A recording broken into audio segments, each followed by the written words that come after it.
Again, this is the Board of County Commissioners zoning hearing. It's Thursday, January 27th, 2022. I ask you to rise for the invocation and for the Pledge of Allegiance. Today is Holocaust Memorial Day. On the Twitter feed for Pope Francis this morning, he wrote, "Today is International Holocaust Remembrance Day. It is necessary to foster in the new generation an awareness of the horror of this black page of history so that we can build a future where human dignity is no longer trampled underfoot." A moment of silence for the Holocaust.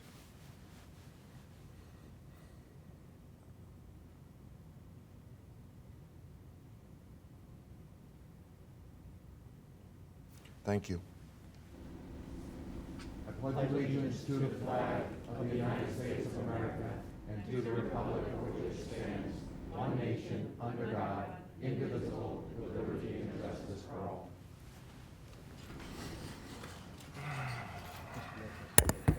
Okay, can we have a roll call, please? Commissioner Bernard, Here. Commissioner Kerner, Commissioner Marino, Here. Commissioner McKinley, Here. Commissioner Sachs, Mayor Wanroth, Here. Vice Mayor Weiss. Here. Thank you. And Commissioner Kerner is under the weather, so he will not be joining us today. Notice? Yes. I have a yes. Okay. Proof of publication. Swearing in of our witnesses. Mr. Mayor, I make a motion to receive and file proof of publication. I'm sorry. Make a motion to receive and file proof of publication. Thank you. And I have a second by Vice Mayor Weiss. All in favor? All opposed? Show that approved 6-0. Now we'll have the swearing in. For all those wishing to testify or speak on today's items, please rise and raise your right hand. Do you swear or affirm to tell the truth, the whole truth, and nothing but the truth? Thank you. Okay. Okay, any amendments to the agenda? Yes, we do have amendments to our agenda, and there are two pages. The first is a request to move item number 4, which is Hagen Commercial MUPD, ZV ABN DOA 2021-01341, which is found on page 7 of the agenda, to the consent agenda. We do have 2 engineering conditions on the add delete proposed for deletion. Then the next item on the regular agenda for Johns West, we have an amendment to engineering condition number 8. And that is all on our. Very good. Do I have a motion to approve the agenda as amended? Okay, I have a motion by Vice Mayor Weiss, seconded by Commissioner McKinley. All in favor? All opposed? Show that as approved, 6-0. All right, we're going to take up our consent agenda as has been amended with adding in A1. I'm going to go through disclosures. Can we start from my left? Commissioner Sachs. Commissioner McKinley, did you want to? Yes, Mr. Mayor, on item A, request to pull items from the consent agenda. I would like to pull item D1 and E2. All right, hold on a second. B1 and B2. All right, I'm going to put the agenda back up for a vote again, and with the amendment that has been made by Commissioner McKinley, pulling B1 and B2 off the consent agenda. All in favor? You've already approved the agenda. We're just pulling. Your first item under consent is request to pull items from consent. Right. And I'm pulling those 2 items. So then we take up item 4. Okay. Let me catch up with you.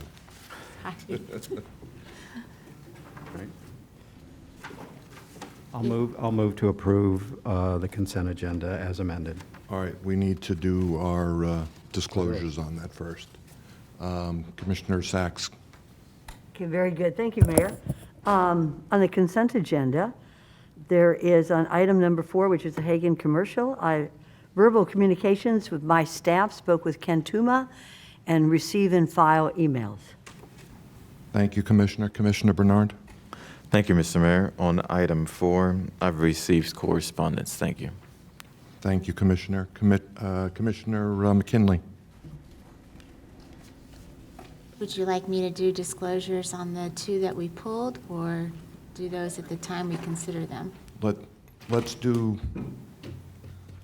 just the consent agenda for the moment. Okay, on item number 4, my office received an email. Very good, thank you. Commissioner Marino? I have none on consent. Thank you. Vice Mayor? Yes, I received an email. On which item? Oh, on item number 4, I received a letter via email. Thank you. And I also have some correspondence, letter from Cobra on item number 4, and other emails that are of record. All right. Now, I have a motion to approve the consent agenda. Was made by Me. Vice Mayor Weiss. Did you make a second on that, Commissioner McKinley? I made a second on the motion to approve consent agenda minus items 1 and 2. Okay, very good. I'm going to keep this together. All in favor? All opposed? Wait. I do have a correction. I did have, I had an email on item number 4. Okay, very good. We'll show that. Vice Mayor, do we have any comment cards on any of the consent agenda? No, sir. Okay, very good. I'm now going to call the vote on the consent agenda. All in favor? All opposed? Show that as approved, 6-0. All right, now, Commissioner McKinley, let's take up the items that you've pulled, B1. Thank you, Mayor. The first item is item number D1 regarding fine line pet boarding. This has been the subject of a lot of contentious emails that all of our offices have received, and I'd like the applicant and staff to make a presentation on it. Very good.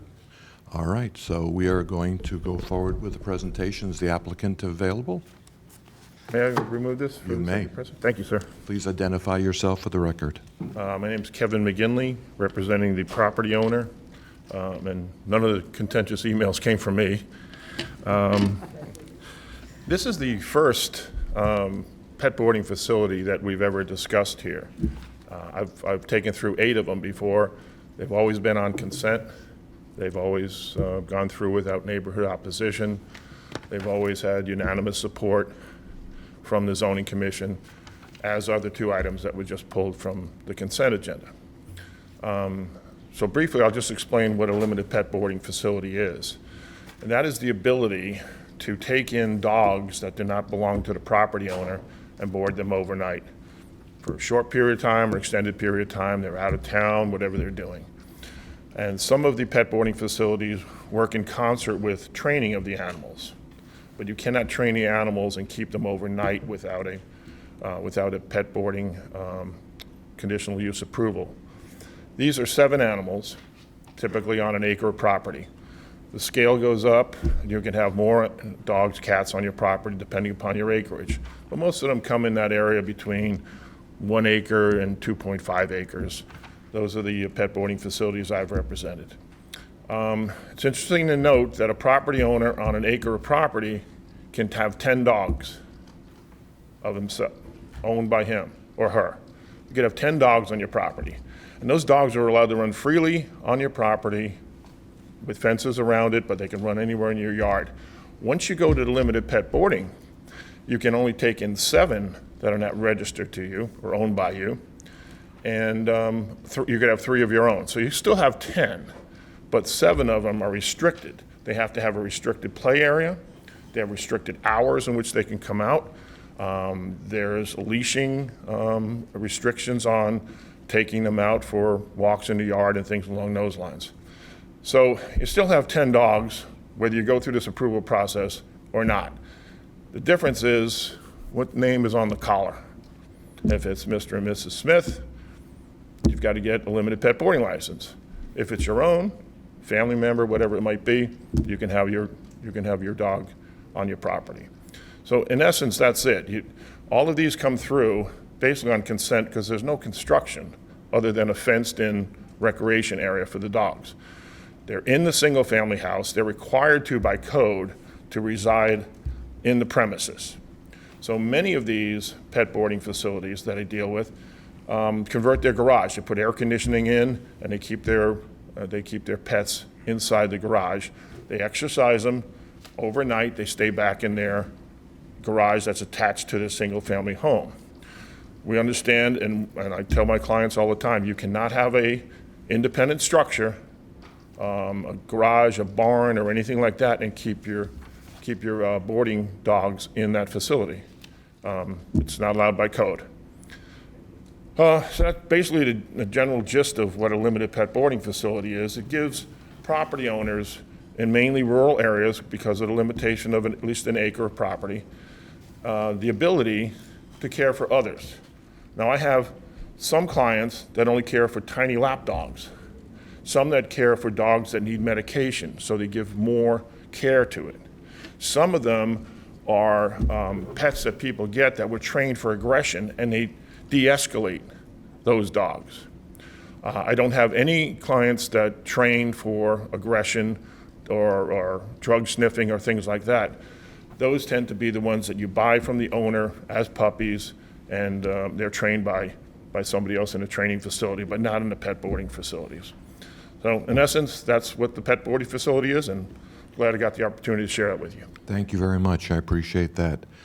Just for staff question, do we have any special regulations as far as noise with these particular uses?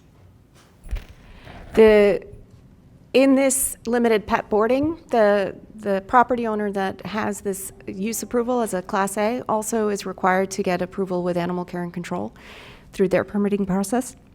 And we do have Animal Care and Control staff here. We have Dave Waleski and Jan Steele, the new ACC director.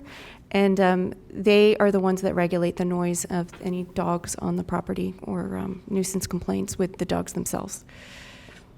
Ms. Steele, since you're here, why don't you come on up and tell us what kind of protections we have for the neighbors?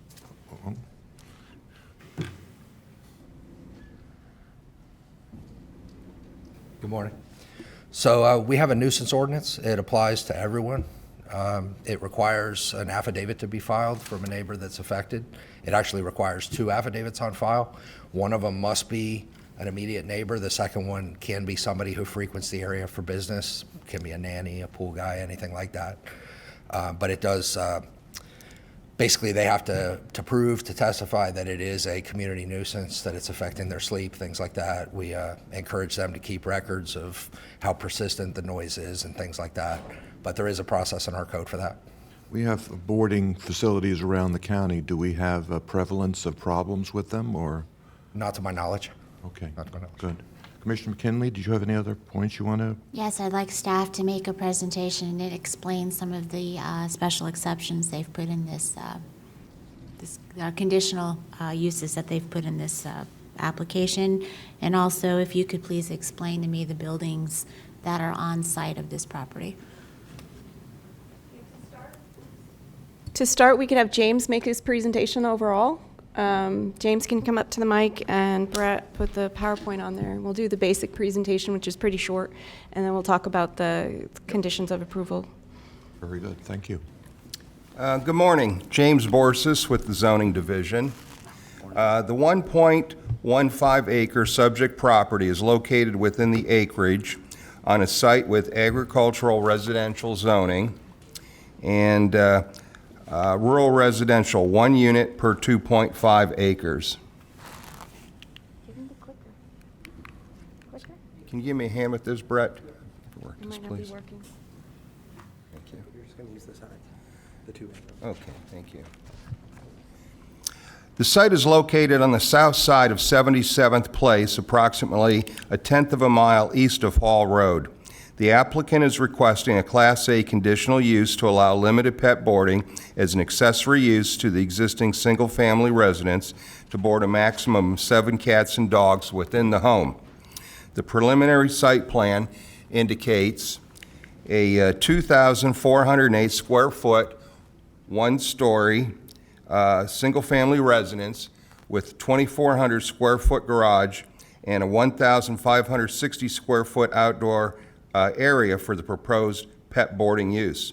4 comments from the public were received with a recommendation of approval from 3, and 1 is opposed. The Zoning Commission recommended approval of the request by a vote of 7-0-0. Staff recommends approval of the request subject to the conditions of approval as indicated in Exhibit C of the staff report. This concludes my presentation. Can you summarize the conditions in the exhibit? Yes, the conditions in Exhibit C. First is the all petitions condition. The site plan dated September 13, 2021. There's 4 site design conditions. 3 of them have to do with removing redundant fencing or fence encroachments from neighboring property. The 4th site design condition is the encroachment. The first 3 are redundant, and the 4th is a encroachment. There's 4 use limitations, which are from the code, but are reiterated here. Number 1 is that the outdoor activities are limited from 7 a.m. to 9 p.m. unless under the restraint or control of a person by means of a leash. The second one is that the owner, employees, representatives must comply with all operational permit requirements, the Division of Animal Care and Control.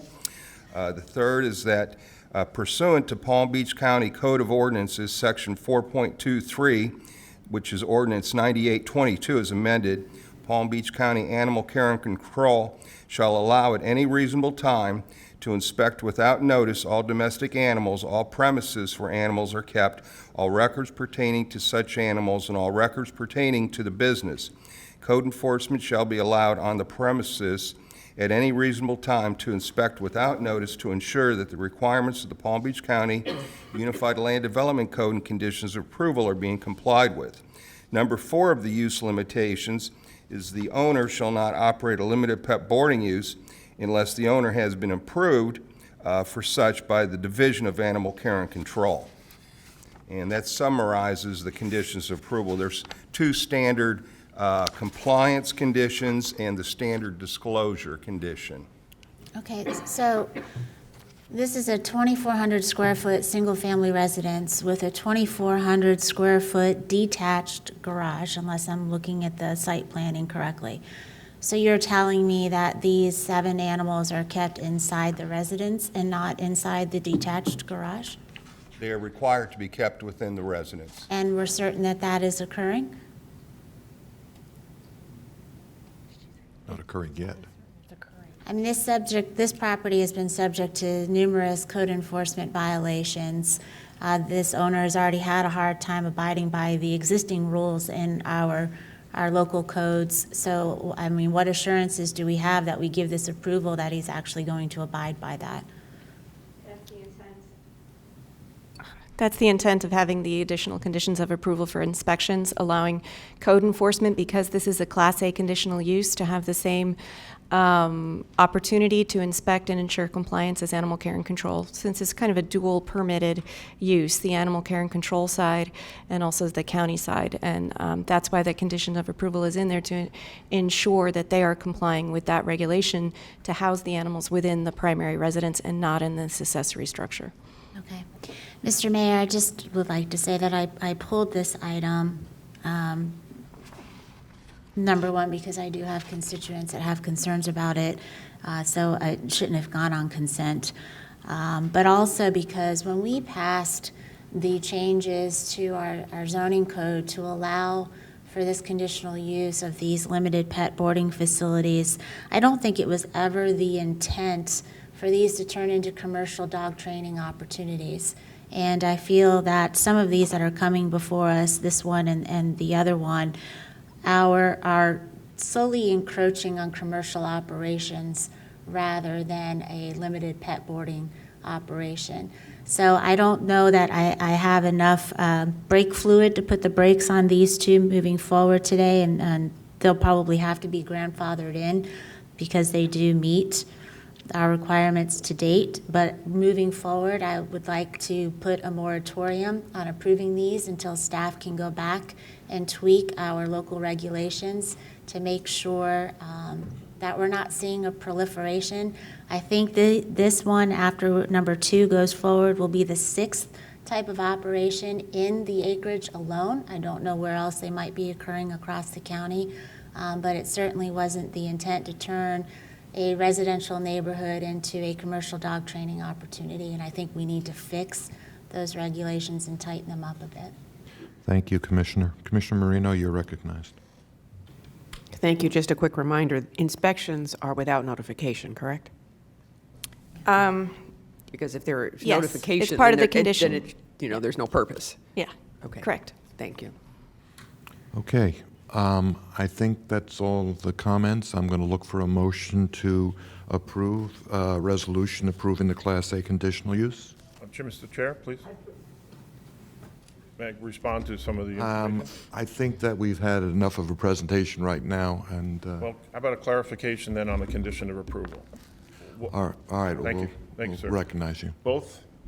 Twice it appears in condition number 3, I'm sorry, and 4 for this one, that the inspections, the use limitations, that at any reasonable time, and I have no idea how to represent back to the property owners of these 2 projects what is a reasonable time, and no one has given me what a reasonable time is. I've raised 3 children, and I say go to bed at 9 o'clock, and they say that's not reasonable, Dad. Well, what is reasonable? 9 o'clock bedtime. Is 9 o'clock inspection time? Is it normal business hours? Is it 9 to 5? Is it 9 to 7? What are reasonable hours? So you're talking about coming on somebody's property without prior notice for an inspection. So it's going to happen to anybody. Once you have this, they can come on your property and inspect at any hour. So what is a reasonable time? That's my question. If I may, the first part of condition 3 is verbatim out of the Palm Beach County Ordinance 9822, which is the Animal Care and Control Ordinance. We're not going to be more, we're not going to change that sentence at all. If Dave Waleski would like to explain how that reasonable time is further applied with animal control, we could talk about that if there's any additional language in the permit or such, but our intent is to apply the Animal Care and Control Ordinance just as any other permit, and then to apply the same standard for the code enforcement. Is there any hours specifically in the permit, Dave? No, typically,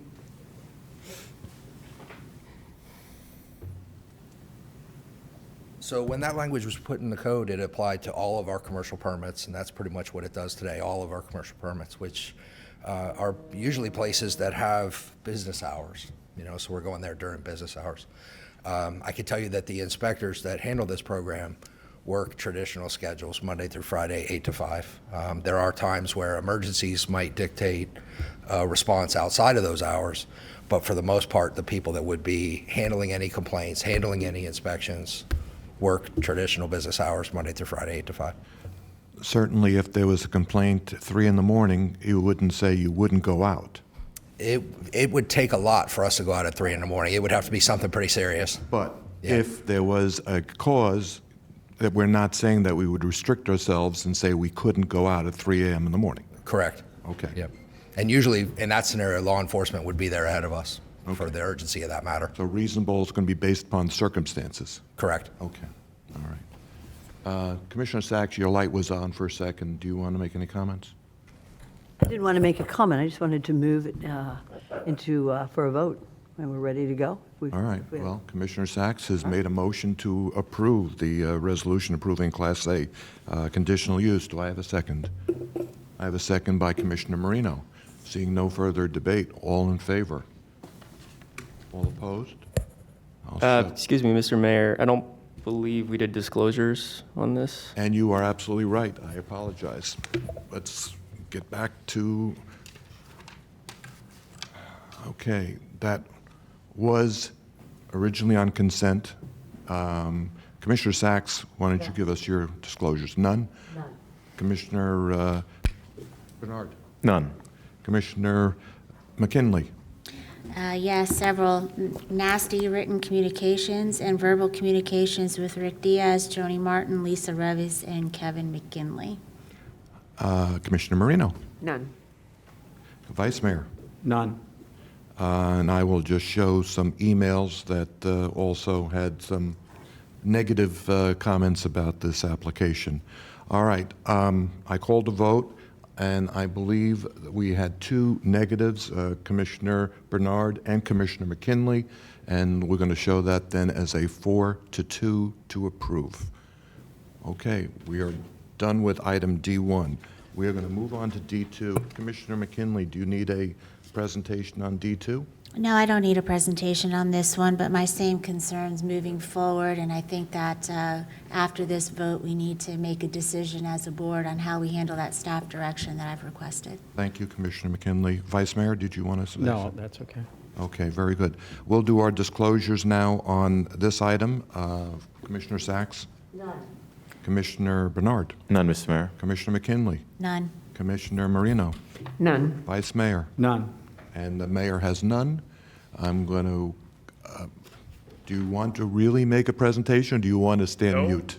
No, I just would like a qualification from Animal Care and Control. I didn't get a chance to follow up with the question was here. I was wondering if any affidavits of complaints have been filed against any pet boarding facilities in Palm Beach County. Very simple question. Why? We'll allow the question. Thank you, sir. Not to my knowledge. I think there was someone did make a complaint, but I don't think it rose to the level of an affidavit. Which is required, isn't it? In order for enforcement to occur, yes, it's required. Thank you. Mr. Mayor, there's a number of residents who are, the item number 1, who were worried for their safety and didn't go through, but there have been code enforcement actions on said property, Okay. on the previous item, not The item previous number item. 2. Okay. Thank you, sir. All right. I'm going to call the question. All in favor of the approval of this item? Against? 1, 2. All right, show that again as a 4-2 in favor. Thank you very much. Thank you for the presentation. And now, do we need to do a zoning in progress or some notification to halt any further? If it's the board's will to move forward with the moratorium would require an ordinance through the normal ULDC amendment process, which could take a couple of months. And during the pendency of that approval, if you wish to prevent applications from being submitted, yes, you could put a zoning in progress, again, if it's the board's will. Commissioner McKinley, would you like to make a motion to have a zoning in progress notification created? I'm looking to Wendy or Whitney to see if that is the best alternative. To prevent the limited pet boarding from coming in, and also training, or just the limited pet boarding? I'm looking at the limited pet boarding Okay.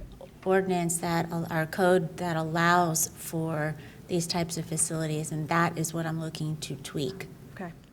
So All right, yes, I so would make the motion for zoning in progress. We have a motion. Mayor, do we have a second on that motion and discussion? I have limited hearing when we wear masks, Commissioner McKinley.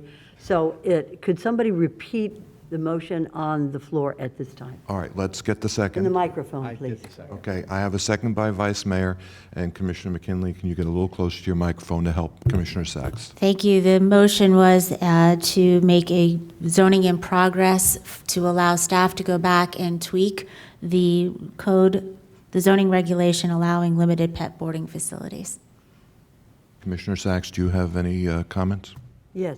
First of all, I'm sure it's always wonderful to go back and review different zoning, but I don't see any compelling reason at this time to do it.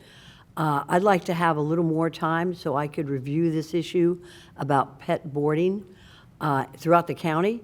I know, Commissioner McKinley, you probably have some folks in your district who are pretty upset about certain issues, but I'd like to have a little more information about what we're going to ask staff to do to limit pet boarding at certain locations before we proceed. So may I request at this time that we just give us another month so that we can all get on board with you on this? Because I've had no information about pet boarding or limitations or zoning on pet boarding. So for me to make a vote on whether we should have this study on limited pet boarding, I'm not prepared with sufficient information. Commissioner Sachs, I believe this motion will only do exactly what you're asking for, which is just put a pause on any future applications while we do take a few moments to review this. So Will we have a time certain for staff to come back to report to us with information as to the parameters of pet boarding in the county?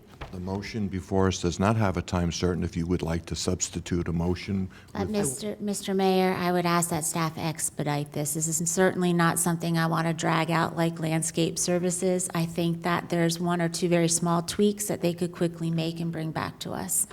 Is that satisfactory, Commissioner? 30 days, 60 days? If we could have a time certain, that would be appropriate. Microphone. I would request, because of the turnaround time with the packet, to have something back in 30 days, we would have to be done with our review in 2 weeks. So I see March as a reasonable time. That's excellent. Is that okay, Commissioner McKinley, if we can? That works by for me. Thank March? you, Lisa. Excellent. Thank you, All right. Mr. Mayor. I believe our motion now has been amended by the maker to include March. I have a second by Vice Mayor Weiss. Commissioner, I see our attorney would like to say a word. Just for clarification, at the risk of potentially going down the wrong rabbit hole here, we're putting a zoning in progress, which will prevent future applications starting from today. Right. Commissioner McKinley also requested a moratorium, but it sounds like we're just requesting to come back at the earliest date with new regulations. Okay. And that's really what's before us right now, yeah. Okay. Thank you. Okay. We seem to all be on the same page here. I'm going to call for a vote. All in favor? Okay, I just want to make sure it's not a moratorium. Correct. If you could restate, Commissioner, My motion did not include that word, so we're good. No moratoriums here. All in favor? All opposed? Show it 6-0. We have a ZIP. Thank you. Okay. Let's move on to Item 3. item 3. All right. If those were supposed to be the uncomplicated ones. Okay, item number 3 is on page 6 of our agenda. It's a request for an official zoning map amendment to allow rezoning from the AR zoning district to the Plan Unit Development zoning district. The name of the development is called John's West PUD. The staff report is found on pages 35 through 68 with conditions on page 45 through 53, as well as on our add delete. Staff is recommending approval of the request, and I can turn it over to the applicant to do a presentation and then staff. I see Mr. Rattery is ready to go. Good morning, Mr. Mayor. Can I take the mask off? May remove your mask. I fog, so I won't be able to see my presentation unless I have my mask. We want to see your happy little face. Thank you. Good morning, Commissioners. For the record, Kevin Rattery with GL Homes, 1600 Sawgrass Corporate Parkway, Suite 400, Sunrise, Florida, 33323. The item before you is owned by an affiliated entity of GL Homes by the name of Boca Raton Associates, Roman numeral 10, LLLP. What's the extra L stand for? Limited Liability Limited Partnership. Okay, thank you. Two limiteds in there. Very limited. That entity closed on the property in December of last year. We are looking for approval of the PUD request. This morning with me, I have, at his insistence, Cliff Hertz, and I also have Brian Kelly, who's senior traffic engineer with the firm of Simmons & White, who is here to address any traffic-related questions that the board may have. Does Mr. Hertz have a doctor's note so that he can be here? Commissioners, John's West PUD is a 259.515 acre site. It is located west of Lyons Road, east of State Road 7, and is wrapping around Olympic Heights High School, which is a public high school which accesses off Lyons Road. While I'm on this graphic, I just want to point to this particular roadway section right here, which is 95th Avenue South. That is the point of discussion this morning relative to some of the neighbors that are here, and I wanted to make sure that you were aware where that roadway was and configuration of the property. For those that are familiar with the West Boca area, the Uptown Boca project is located at the southwest corner of that same intersection. And that's the entrance into the Federation South Palm Beach? That is correct. Right. That is correct. 95th Avenue is the access to the Federation. Before you this morning is a straight rezoning to PUD. We are not asking for any workforce housing density bonuses, either limited or full. We are asking for approval of the preliminary master plan, including a total of 679 single-family detached residential units.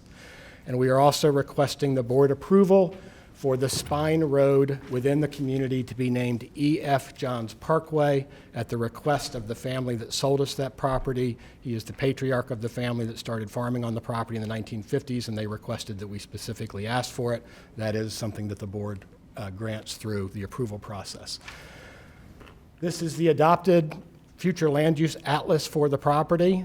The property is shown highlighted in yellow. It has a land use designation of LR3, which stands for Low Residential 3, which is up to 3 units per acre as a residential PUD.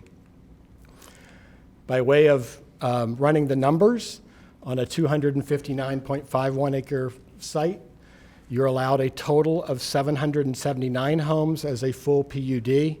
Each of those homes as a family community generates 10 trips per day, which is an ADT, average daily trips, of 7,790. Just to give a little perspective, if we were to ask for workforce housing density bonus above and beyond the PUD density, there are 2 options under the code. The first, referred to as the limited density bonus option, which allows up to a 50% increase in permissible density, which would be 4.5 units per acre, which would increase the number of units to 1,167 and the associated ADTs. And if we were approved for a full density bonus, which would be 6 dwelling units per acre, that would be a total of 1,557. I'm not suggesting that the board would approve those densities. I'm just saying those are the densities that are allowed to be requested under the comprehensive plan in ULDC with regard to workforce housing. As I mentioned before, the preliminary master plan before you is a total of 679 units, 100 units below the LR3 designation. That's 2.62 dwelling units per acre. This is the PMP that's before you today. And again, I'm going to point to 95th Avenue South and this roadway connection right here. When I presented this project to the West Boca Community Council at the end of September, the West Boca Community Council was supportive of the overall project and the density. However, they objected to any connection of this project to 95th Avenue South. They're here today to express their reasons for that objection. Staff is here to address why staff is suggesting that the connection be made. So just wanted you to be aware as we go through this that the PMBP before you today does have the connection to 95th because it was required to be certified with that connection. The conditions of approval address both options. If the board decides that they would like to have the 95th Avenue connection, we have conditions of approval attributable to what improvements are required for that. And if the board says they do not want the 95th connection, we have conditions of approval in connection to that. The configuration of access for this PUD is Lyons Road is a directional access, meaning we have a left in, right out. We do not have a left out movement. With regard to State Road 7, it is permitted by DOT as a directional opening as well, which would be a left in from State Road 7, a right in and a right out, but not a left out. I'm going to point to the civic site over here because that has been of particular discussion with Palm Beach County Traffic Division and the DOT. As part of this process, PRIM has identified that 3 acres of the 5.19 acre required civic site be designated for a future fire rescue station. It is not planned, it is not budgeted. However, they do anticipate a need in this geographic area. So staff requested that GL go back to DOT, and with staff and GL and representatives from DOT, it was agreed that if the volume of traffic on State Road 7 tripped the warrants for that particular intersection to be signalized, then this would be designed as a full median opening. So we designed it as a full median opening, we limit the access, and upon the tripping of warrants for a signal, if it's tripped, then it becomes a full median opening. If it's not tripped, it remains a directional median opening. At the Zoning Commission meeting, there was a lot of discussion about the timing associated with when 95th Avenue connection would be made and when the conditions of approval associated with 95th Avenue improvements would be done. They're outlined in your staff report and conditions of approval. The 95th Avenue intersection improvements at 95th and Glades have to be done prior to the first CO. The connection from the community across the LWDD L45 canal has to occur at the 170th CO, or if we build it sooner, whichever occurs first. This is the conceptual site plan that is based on the PMP that is before you. Again, there is the connection to 95th Avenue South, our recreation center here, and this is the civic pod. Just for purposes of discussion on the civic pod, the code required civic pod is 5.19 acres. As I mentioned earlier, fire rescue has indicated 3 acres for that. The remaining 2.19 acres must stay on the PMP until the board approves a cash out. So that will be forthcoming because the county PREM department has not indicated a use for that civic site, but we will be coming in requesting for the 2.19, but that is a decision of the board at a future hearing. Until that happens, the entire 5.19 acres must be shown on the preliminary master plan and any final master plan that's approved in that interim period of time. When we submitted this project to the county originally, the PUD was submitted with 2 points of ingress and egress, Lyons Road and State Road 7. We were not proposing a connection to 95th Avenue South. Staff, through that review, indicated that they would like us to make that connection to 95th Avenue South, so we modified the PMP to get certified, to get to the public hearing for the board to have that discussion. Historically, PUDs that have frontage on 2 or more collector roadways have 2 access points. The third access point is the request of staff because of the ability to distribute some of the traffic and limit the number of cars that are utilizing the Lyons and State Road 7. I'll let them explain their positioning on it, why they support it. From GL's perspective, we can build the plan either way, with 95th or without 95th. That is a policy call of the board. To be clear, this project meets concurrency whether it has 2 points of access or 3 points of access, which was confirmed by your staff at the Zoning Commission meeting. We can't get to you for public hearing approval unless the project has had an affirmative determination of concurrency. This is just a site plan with the 2 access points, again, 95th being right there. This is the civic pod. I discussed it earlier. Overall, 502 of the 679 lots front on water. 77 of the 679 lots front on either the L44 or L45. When I say front, the rear of the home abuts the L44 or L45 canals, which are on the north and south side of the project, and 15% of the total lots are dry lots butting up against buffer tracks or elsewhere. The required recreation area is 4.07 acres. We are providing 7.17 gross, 7 acres net. Just by way of explanation, for those of you that have not been to one of our recreation facilities, we spend lots of money building these facilities. They have a lot of amenities attributable to them. Our latest communities have included restaurant operations within the clubhouse. Those then are picked up by the HOA. There is a subsidy associated with running those restaurants. And so I just want to be clear that we do the restaurant. It's up to the HOA in perpetuity whether or not they want to continue those restaurant operations, but we are proposing that in this community as well.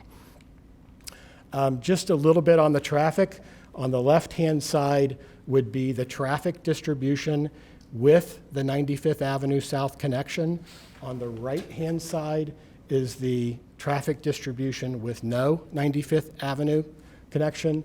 This is the key number right here. It is anticipated that if that 95th Avenue connection is made, approximately 25% of the project traffic will use 95th Avenue South. This is just from the approved traffic report showing 679 units and the 6,790 average daily trips. I want to spend a minute and talk about workforce housing, just because I know I'm going to get questioned about it, so I might as well get it up front. As I mentioned at the beginning, we are not requesting any type of workforce housing density bonus. However, the code requires workforce housing as a percentage of both your standard and your PUD density. The workforce housing requirement of this project is 26 workforce housing units. We are proposing that we satisfy that obligation through the exchange option. With the chair's deference, I'm going to spend a little bit of time talking about the exchange option. You may remember back in 2019, there were some pretty substantial code changes done to the workforce housing program. One of those included the addition of the exchange builder option as one of the available options to the development to meet its obligation. Build on site, build off site, cash out, pay in lieu, or the exchange builder option. The exchange builder option was actually a cooperation and collaborative effort between market rate builders, such as GL Homes, for sale, market rate, attached, whatever. We were, market rate, for-profit builders, and the not-for-profit or for-profit workforce housing builders. And the idea of the exchange is very simple. At its core is to get the workforce housing units built.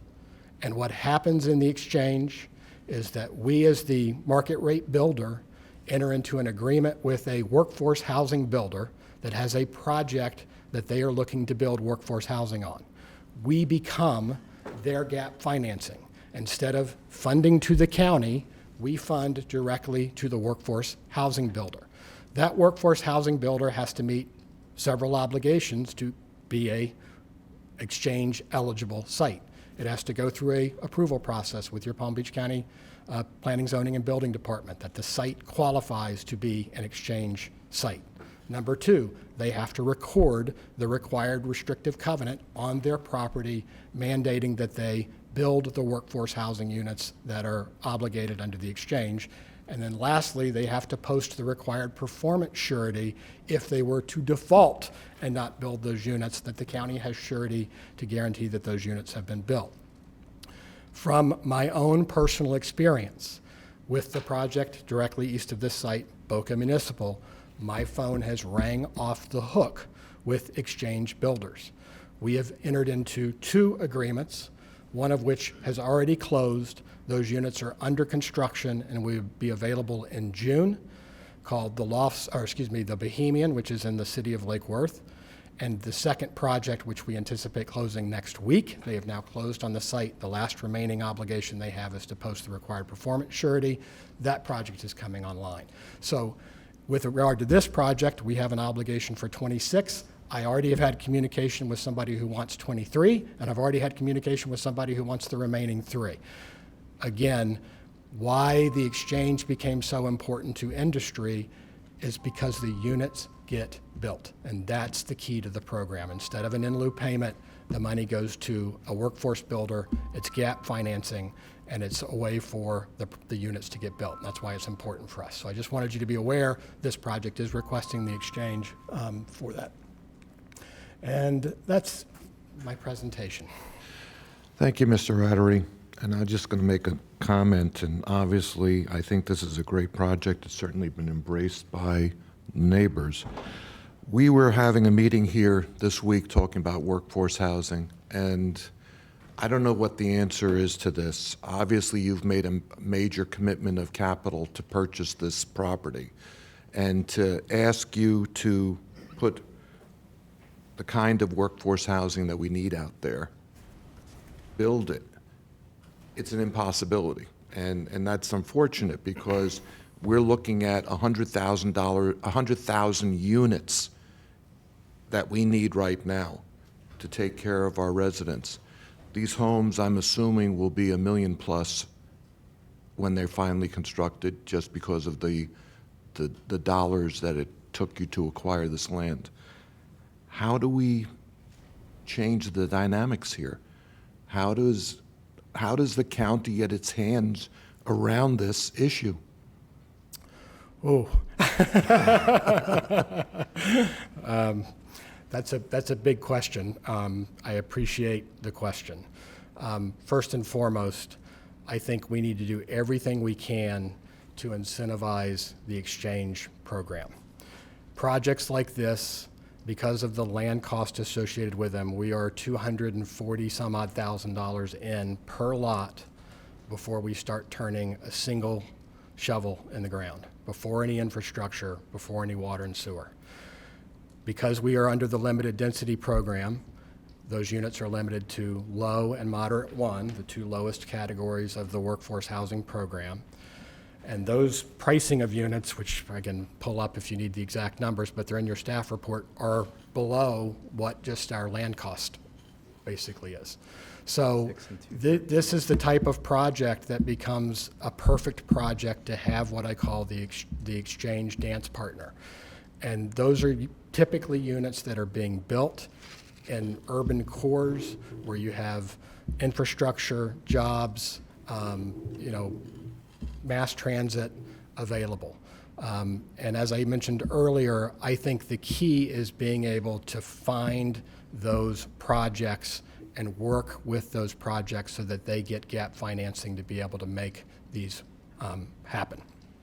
Thank you. The experience has been, it's not difficult to find those exchange partners. The issue becomes what happens when those projects stop coming out of the ground. That's the real conundrum that all of us are going to have to address. But right now, the demand is so high that I don't foresee that being something that's going to curtail itself anytime in the near future. So, Thank you. I appreciate those comments. And just to clarify, you're agnostic as far as whether 95th goes through or not? That is correct. Okay, very good. Commissioner McKinley? Thanks, Mayor. Since you opened the door, let me just take this as an opportunity to thank you, Kevin, for the explanation on the exchange program. That's exactly why it was set up. I think the answer to getting workforce housing built and out of the ground in this county is to get government as far out of the way as possible. You have figured out how to make that work. So my one ask of you is if you have ideas on how to improve that program, as you mentioned, please make sure you share those with the board sooner rather than later, since we're having those conversations now. Thanks. Thank you. Commissioner Marino?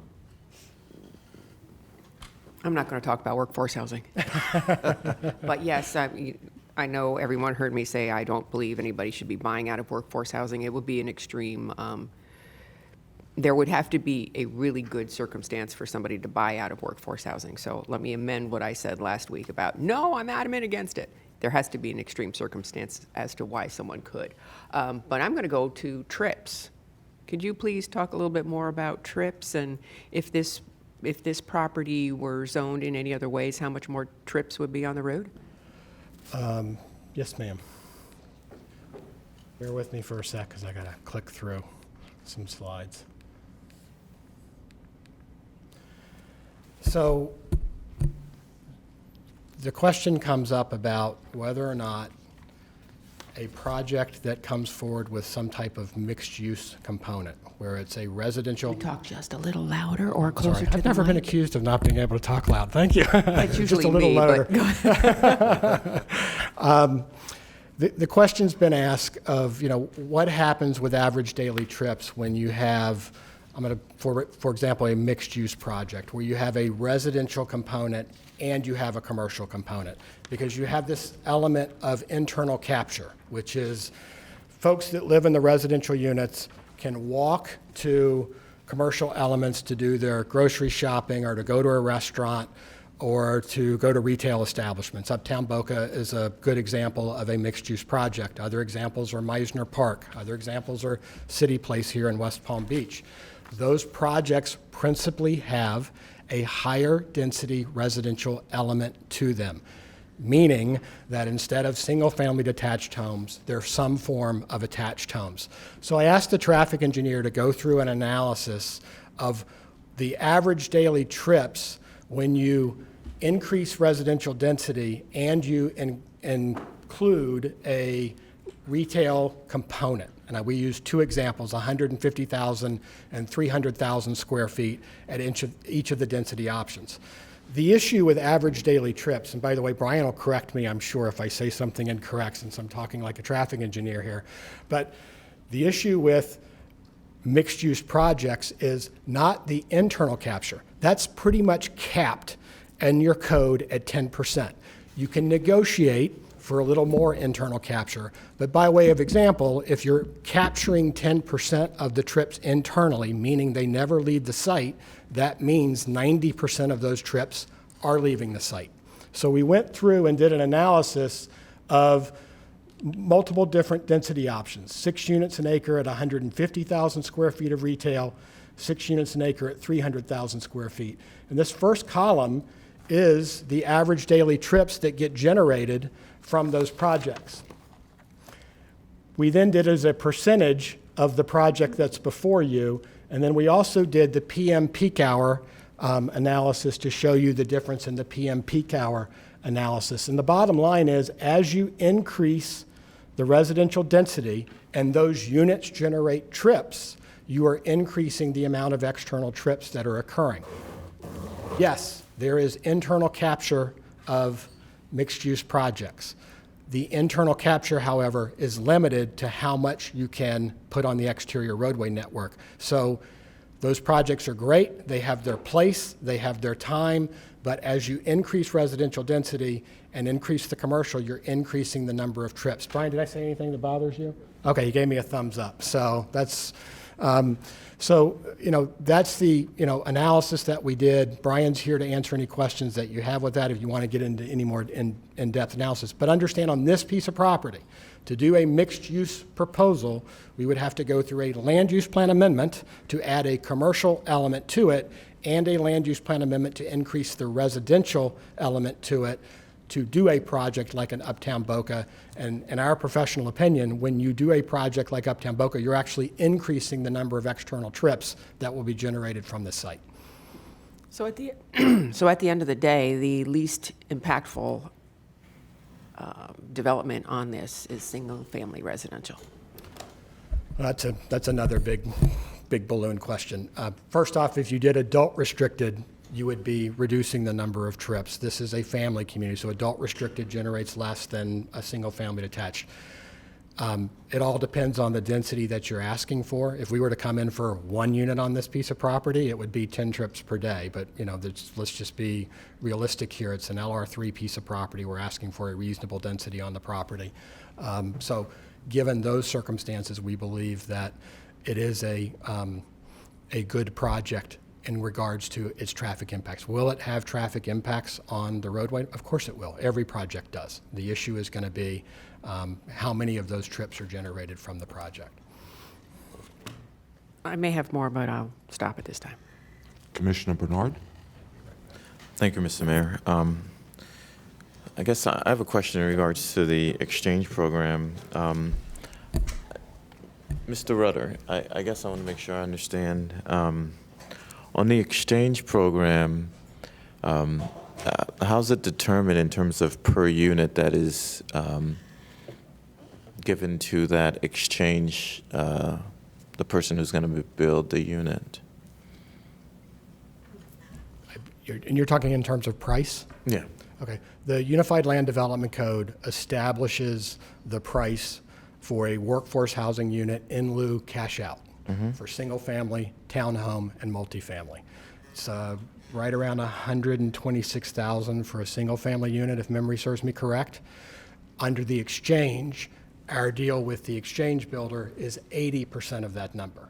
So why is it 80% versus 100%? Because then it's the incentive to the market rate builder to find an exchange builder, because it helps defray our cost of providing the workforce housing units through the conditions of approval.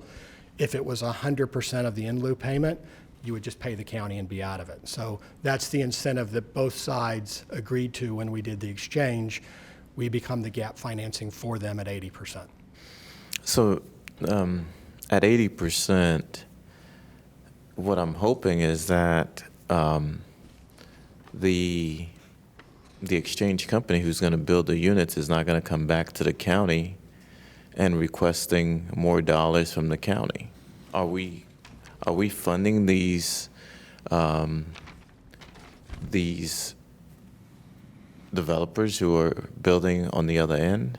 Commissioner, you're exactly correct. We have provisions in the ULDC when we created the exchange program that, I'm going to use the term double dipping. That's not the best technical term, but these stand independently. They're not receiving other funding sources or did not benefit in any other way. So the mechanism where the market rate builder works with the exchange builder, that is the first occurrence, and it's helping create that unit and will end up in the unit being deed restricted, not coming from other funding sources from us.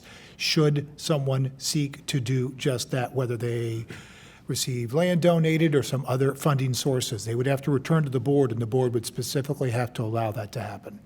Have we had to vote on, have we allowed that to happen? You have not been approached with that yet. You may have one in the near future. Okay, so if I'm correct, so it's 80% of the $126,000. Correct. Are they able to build a unit on that based on 80% of 126,000?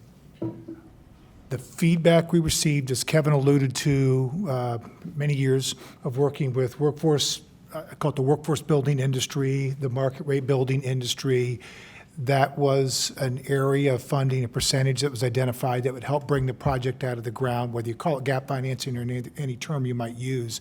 That was an amount needed that would help facilitate bringing it. We heard that from many of the workforce builders. They needed that last piece, if you will, to ensure. When that happens, we get those units. They become deed restricted. So if it was a project that might have been half and half, it might take down some of the market. We get them as deed restricted. And then also, as Kevin alluded to, should they not construct, money comes to us.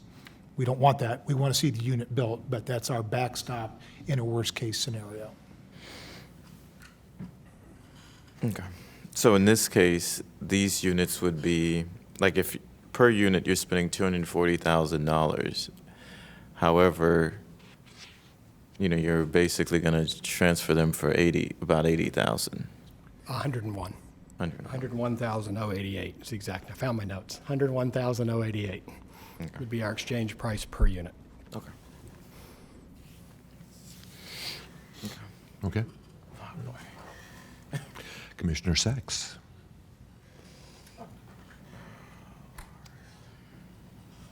Thank you, Mayor. Mr. Ryder, let's talk about, let's stay on the subject of these 26 units for workforce housing. Where will these be built? Yeah, Kevin actually will have a better point. I think they've already had preliminary discussions with the potential exchange program developer. Yes, we were contacted by the Community Land Trust of Palm Beach County that would like to build 20 of them as townhome fee simple as part of their Davis Commons project, and then they have 3 single-family lots next door. I want to be clear, their approval of their project to get the exchange is not on our side of the bargain. It's on the county side of the bargain. The county staff has to approve it as a site eligible, and if they happen to have one of those sites that needs special board approval, they need special board approval and they would have to get it. If they don't get that approval, we will go to number 2 in the line of the eligible dance partner. I can't answer your question when I'm getting the zoning approval on the market rate project because we typically do the exchange building after, the agreement after. But in the case of Boca Municipal, it was 2 specific projects that came forward, the Bohemian and the Lake Worth Beach Lofts, I think was the name. Now, is this a condition of approval for these? And I said 26 units. I think I got that from staff. You said 20. So is it 20 units? It's 26. Or 26 It's 26. units? If I said 20, that was 26. Okay, so let's go with 26. Now, these 26 units, this is a condition of approval that they will be either built or money for their construction will be given to the county before the shovel hits the ground? Excellent question. So I call this belts and suspenders language in the code. I think Brian uses that phrase quite a bit too, belts and suspenders. So what happens in an exchange option? We enter into an agreement with a builder, and for that money to close, they have to have recorded the covenant with the county guaranteeing the affordability of the required number of units, and they have to post the required performance surety. If for whatever reason that project doesn't come out of the ground, the county is made whole because they have the performance surety to call. And my question, I think, is this a condition of Yes. approval, or is this something that's going to be going on while these houses are already developed? And if you don't know the answer, that's fine. I do know the answer. Okay, Thank you. good. Okay, so by code, we have to have satisfied our workforce housing obligation under the exchange prior to receipt of our first building permit on the market rate project. So we either have entered into an agreement and funded the exchange builder because they've been approved by the county to be exchange eligible, or we have the option of posting the surety to go find a exchange builder if we couldn't find one. But at 25% of the building permits in the market project, the surety gets called. If we don't have a dance partner, the surety gets called and the county has their cash out. By condition, we are asking for the exchange to be our method of workforce housing delivery. Belts and suspenders, if we change that option, we want to build them on-site or off-site, we have to come back to this board and request that approval. Just one second. Could I ask you this question? Because I'm getting a good explanation of the code, but is it a condition of approval, sir, if these 26 units are built before the shovel hits the ground? Good morning, Commissioner Brady. Good morning, Mr. Davis. With the Planning Division here. The conditions of approval are on page 49 that Mr. Rattery is relating. Right. The declaration is planning condition 3. Condition 4 is the actual posting of the surety, and it has what he's explaining is they're committing to the exchange, and then if effectively they can't find the Right. exchange builder, Right. then it converts Comes to the- automatically to the to the in lieu county. program, and it's the full cash out and the Okay. value of the surety, which is the in lieu value. So Very good. it's there, and as he had also indicated, it's also the code requirement. We're just trying Excellent. to make it extra clear for anyone who's looking for it. Excellent, excellent. Thank you. Mr. Ratter, there has been many discussions here before the board for the need of affordable senior housing in the area across from the Jewish Federation on Glades and 95th. Is there any possibility, or have you explored the idea of putting in affordable senior housing in this development, which would be the closest, being right across the street from the Jewish Federation? Our price per acre in acquiring this property would prohibit us from being able to do that. Would you ever consider doing that, as the company you work for is extremely philanthropic? There isn't one area that they don't help out within the county. Would this be something that you would consider doing, being that most of some of the largest population in this county lives and works and participates there at the Jewish Federation? Would this be something that your company would consider? On Johns West, the answer is no because of our price per acre. So the answer is no. That's You would correct. not consider it. Okay. Could I see the traffic? I know that Commissioner Marino reviewed it, but you have another trip chart that was about 2 charts before the workforce housing. If I could see that, please. There you go. Traffic and gross trips. This is a family community. It's not over 55. Who, and maybe I'll ask somebody from the planning, who prepared the traffic report for this site? Was it a private entity that we used, or was it by our county engineers? Who initiated, who prepared this? I don't have a copy of it, so I really don't know. Good morning, Commissioner. Good morning. This was prepared by the developer's consultant, Simmons and White. So it was prepared by a private company. Correct. Who paid for it? I believe Kevin's GL company? Homes paid for the traffic study. I see. And according to the traffic study, is that where we get the gross trips, 679 dwelling units, and it would be 6,790 gross trips based on a study prepared by a private company that was paid for by GL Homes? Correct, but that rate, trip generation rate Yes, sir. used is a national rate that they did not produce themselves. It's a national rate used by all the traffic engineers throughout the county. I'm certainly not contesting the feasibility or legitimacy of the study.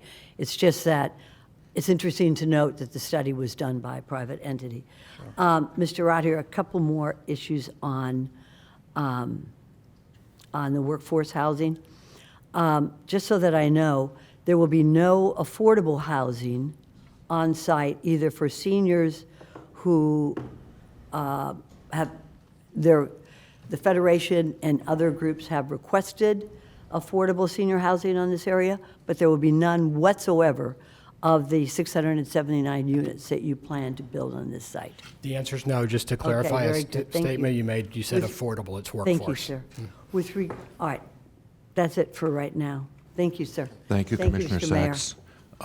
Commissioner McKinley, you're up again. Yeah, I had one quick question. Kevin, Mr. Rotary, are you restricted geographically where you, let me rephrase that. Does the exchange partner, are they restricted geographically to where they build based on where your project is? No. So, okay. So you could effectively build these or they could effectively build these workforce housing units out in the western reaches of Palm Beach County? That is correct. That's fantastic. Thanks for that clarification. Commissioner Bernard? Thank you, Mr. Mayor. I'll go back to Commissioner Sachs's question. Those 26 units, like, why is it that they cannot be built? Why is it that we can't create a pod to build 26 units for the seniors that are out there? Why is it that we can't do that? Well, again, part of It doesn't the, have to be workforce, but I'm just saying, why is it that we can't Well- create a pod for those seniors out there? well, first off, we don't, in a family community, we don't restrict the age of the buyer. It's only when you do an adult restricted community that the Fair Housing Act kicks in on the, one occupant, 55 and older. So people of any age are eligible to buy within the community. So the issue becomes if it's workforce, this community is going to be, as the chair said, this community will likely be well over $1 million. The HOA dues attributable to having the clubhouse and having the lifestyle that this type of community generates, they're going to be hundreds and hundreds of dollars each month. So it's going to be a pricey community to live in. And couldn't let's say not seniors, but couldn't we create a separate pod to build those 26 units on site? Like, why is it that why is it that those 26 units have to be somewhere else where the people who live around there can still use those units? I appreciate the question, Commissioner. We're trying to be consistent with the way that we're approaching these with regard to workforce housing. The whole purpose of the exchange was a situation just like this, where you have a market rate project, which is going to be an expensive project, to be able to work with a exchange builder. Excuse me, I'm sorry. Someone needs to get that phone under control. It's the second time. Thank you. Okay. I know for me, I can tell you that we need to do something with this how this exchange is going, because I believe that these 26 units should be built somewhere on site to make sure that the residents who also live in that area can still get something it doesn't have to be only workforce, but they need to get an opportunity to live in that area. So Like, I'm not supporting this at how it is right now. This is not going to address the workforce housing that we need in the county, where, you know, we could get $126,000, and you mentioned the community land trust. They're going to come to the county to ask us for more money to build those units. And so instead of getting $126,000, now we're going to get 80% of it, and then the county's going to have to fund to build that unit. That's like double dipping, that we cannot continue to do that for the county. And all I wanted to clarify, Commissioner, just to make sure that this is of record, that's a decision of the county. If the county chooses to approve that, they do. If they choose not to approve it, they don't. And if they don't, we go find another exchange builder to build the units. But we have to make a decision in terms of asking for the unit to be built on site, which we can right now. So I believe that we can make that decision, and you don't get to decide whether or not we don't exercise our right to make sure that it's built on site, because that's our job. You know, we have to create the units for our residents in the county. Those residents deserve to have those 26 units built on site, and where we're not going to come in, they're going to come to us to pay for it. Mr. Rattery, let me ask you a question, and I think you alluded to it before. Obviously, there'll be an HOA established by the residents at turnover or prior. Is there a way to differentiate the fees that are paid between, shall we say, one class of residents, those that are in workforce housing, versus another class of residents having purchased a market rate residence? We've looked at this issue, and the answer, frankly, is that if they are sharing the same amenities, you cannot differentiate a price structure. Resident 1 should be paying the same rate as resident 2 because they're using the same amenities. It creates an issue with regard to, you know, if people are not paying the same rate, the other residents get upset because they're paying a different rate. So presumably those costs would be something that would be more difficult for someone to bear if they were in a situation where they were qualified for workforce housing. That's correct. All right. Commissioner Sachs? This is a discussion, Mr. Ratter, and I guess you're the one who's up, so good to see you. This is a discussion that we need to have because in days before, we've had this serious conversation. And I know that at Uptown Boca, which is a mixed-use development, they have a number of workforce and affordable housing. And what they've done, because when I went there, I said, let me see where your affordable units are so I can see what they look like. And they said, Commissioner, they're all the same. All the units are the same. If someone can't afford the rent for one of our units, we subsidize that so that there isn't a section over here that's only for people who can't afford it. And over here, we have the people who can afford it. Everybody's together, and that's the way we grew up. That's the whole idea. So that not necessarily all, we want to have EMS officers and teachers and nurses living with the community. So I think this is why this conversation is coming up. And part of it is that yes, it would be appropriate for your development to have uses for people who can't afford I'm sure that it's going to be about 1.3, which is but the minimum that you could have gotten in Lotus and up. But this is a whole idea. This is a conversation we're having in our society, to have those teachers and firefighters live within our community rather than segregated almost to like another section of that's why I said, where are they going to be? Because that's going to be a location where everybody knows those are the people who can't afford to live in West Boca. And there is a plea from the Jewish Federation. Help us get affordable housing for our seniors, some of whom are Orthodox and could walk to synagogue Your location is prime with one of the largest Jewish communities outside of New York, right there by your community. It's such a prime location to serve the community, Jewish community, to be able for those folks to walk across the street for services. So, yeah, you're up to bat here. But it is a conversation, Mr. Ryder, that has preceded your presentation that we're all cognizant of. And it's a social issue also. Why are we putting people like that, those people, in another location? And yes, there is bus service in that area. There is very good transportation. And yes, there are services at Uptown and other areas, just right where your community is going to be built, where people who may not have 2, 3, 4 cars in the garage can get to work. So I think this is a conversation that needs to happen. And I think that the beautiful location that this development will be at really begs for it, as opposed to something along Lyons Road. So that is, I want to reiterate the conversation that we're having with, started by Commissioner Marino and Commissioner Bernard on this conversation of bringing our community together.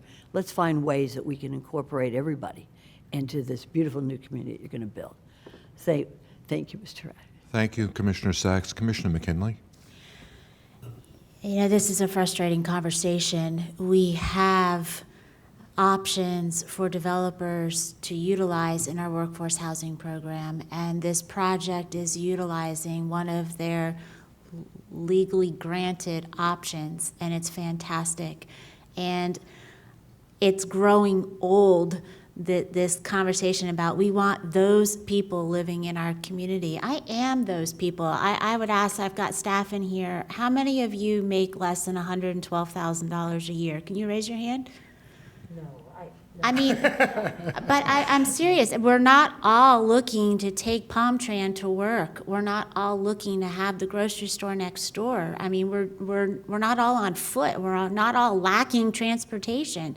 We just want a place to live in the county that is reasonably priced, that we can afford to live in. And I can tell you, after having searched for the last 6 months, I don't really care where it is so long as it exists. And the best thing, we keep talking, our workshop the other day kept talking about how we've had all of this money and we haven't spent anything and we don't have the units to show for it. Well, the quickest way to get the units is to get the people who are specialized in building those units to actually build them. And that is what this exchange program is doing. I don't know when GL Homes is going to get around to being able to actually get these projects out of the ground, but they have a partner that is ready and willing to do that.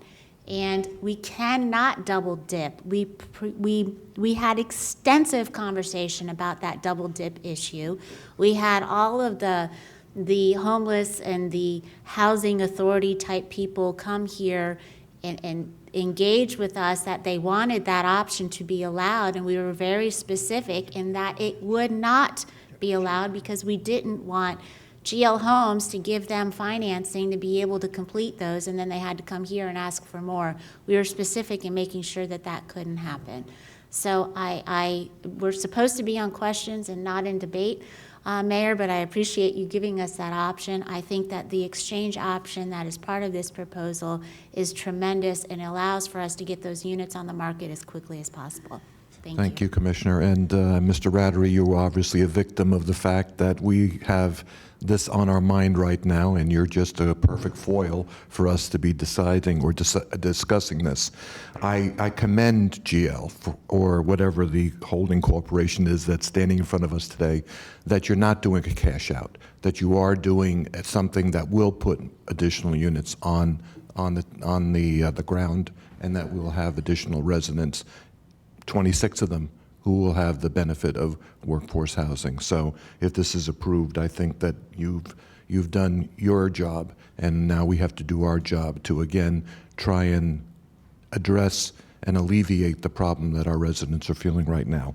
That being said, we have some residents who would like to be heard. Vice Mayor? We have does staff want to be heard? Yes, we can give a presentation. Iman Haddad is our project manager. Okay. And feel free, if it's redundant, with just say, I'm happy with what they said.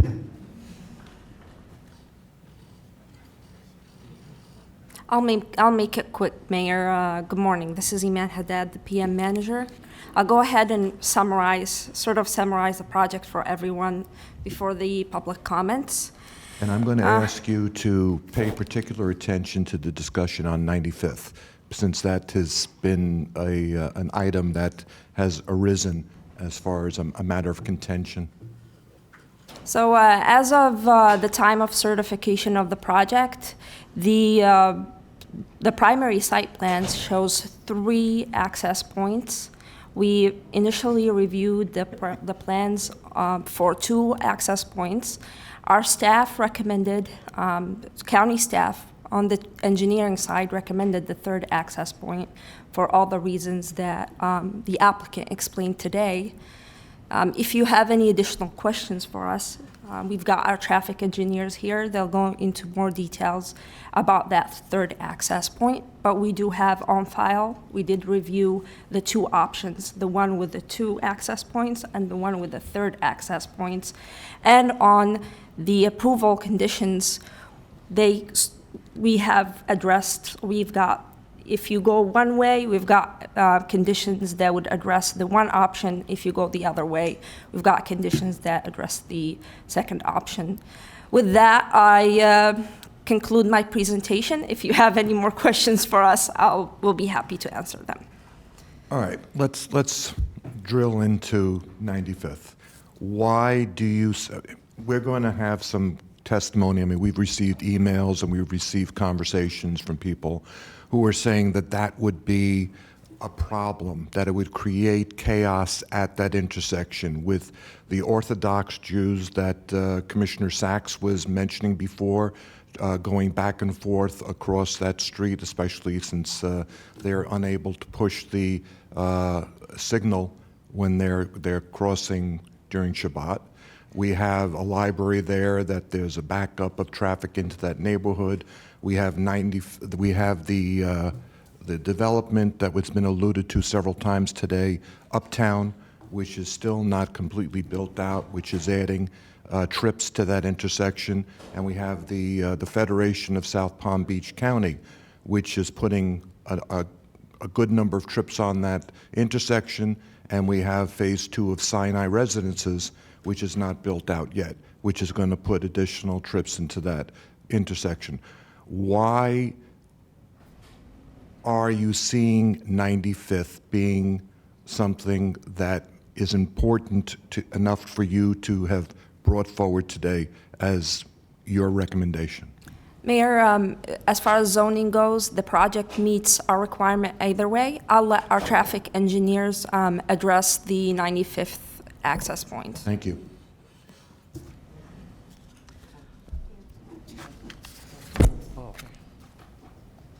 Good morning. For the record, I am Mo Al-Turk, Director of Traffic Division.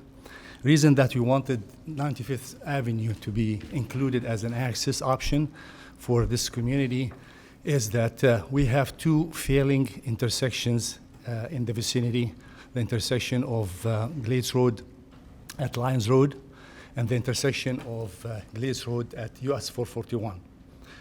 If we do not provide that access on 95th Avenue, we are forcing more trips unnecessarily to go through those 2 failing intersections. There are a lot of retail developments on the south side of Glades Road. Uptown, I believe it was mentioned by Kevin earlier, and also the JCC, that we believe are going to be generating a lot of trips from that community. I think the traffic engineer for the consultant has showed in their report that they expect about 25% of the total trips to utilize that access if it is included. We believe that this should be a good service to everybody, to the residents of the future community, and to all the residents of the area. There is no reason for us to build our developments in a way that we force people to go around to get to their destinations when we know already ahead of time where destinations are going to be. This is something that the county has always strived, the engineering department, to take advantage of any opportunities when those opportunities are there to provide multiple access points for larger developments like this one. We are talking about almost 7,000 trips that are going to be generated by this development.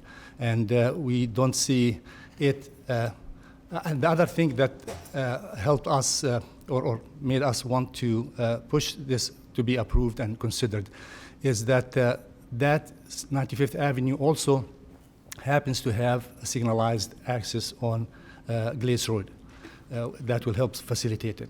And we started actually off by thinking about there's another opportunity to provide access on the north side as well.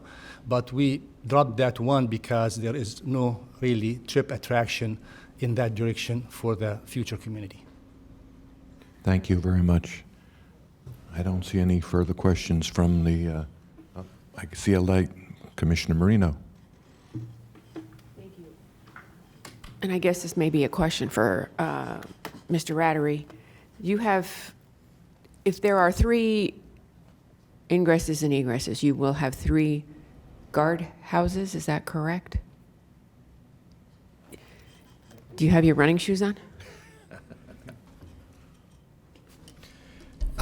Yes, ma'am, there would be 3 gates. The primary gate on Lyons Road would be manned. The other 2 would probably be unmanned resident only access. Okay, thank you. That I was looking and I wasn't sure, so thank you. So, which means at any point in time, the visitors are only coming in from Lyons Road? That is correct. Okay, thank you. Okay, I think it's time for our comment cards. Vice Mayor, would you do the honors? Yes, all right. We'll start with Sherry Scarborough, followed by David Schaefer, who will then be followed by Sean, excuse me on this, Telesillo. Okay, thank you. Good morning, Commissioners. I'm Sherry Scarborough, President of the West Boca Community Council. I also sit on the Zoning Commission. Wow, I had a lot to say, but I am going to focus on the 95th Avenue because that seems to be the biggest area of contention. We have met with the residents that bordered the proposed project, as well as other community board of directors in the West Boca area, have had several board of directors meetings with the West Boca Community Council, with GL Homes, and the opposition is not at all to GL Homes developing the land. We know that something's going to be developed. In an ideal world, it would be a farm. Glades Road would be 2 lanes, 441 would be 2 lanes, and believe it or not, I wouldn't even be standing here talking because where I live at one time was a farm. So we know that it's going to be developed. We believe that this is less than what they could do, and this is a good option for West Boca. Affordable housing, certainly I understand where you're all coming from. My kids couldn't afford even what we say is affordable housing, for certain. But 95th Avenue, when I was on the, when we had this in front of zoning, I didn't argue much about the 95th Avenue. I was opposed specifically, not because of the development, but because of the 95th Avenue connection. And didn't fight for it because there weren't a whole lot of homeowners at that meeting, and we had not received I hadn't received any phone calls or emails regarding it. Well, come to find out, the notice that went out to the owners did not say anything about the 95th Avenue entrance. So when one homeowner approached me from one of the communities and was only concerned about the land behind her home and how it's being developed, and I asked her about 95th, and they had no clue. Needless to say, that went through the community quite quickly. The West Boca Community Council, we scattered, got notices out to those homeowners to please join us and meet with GL Homes to find out more about 95th Avenue. They're all opposed, and I went out, Vice President Ellen Winnicott of the council also went out, and unfortunately is not able to be here today.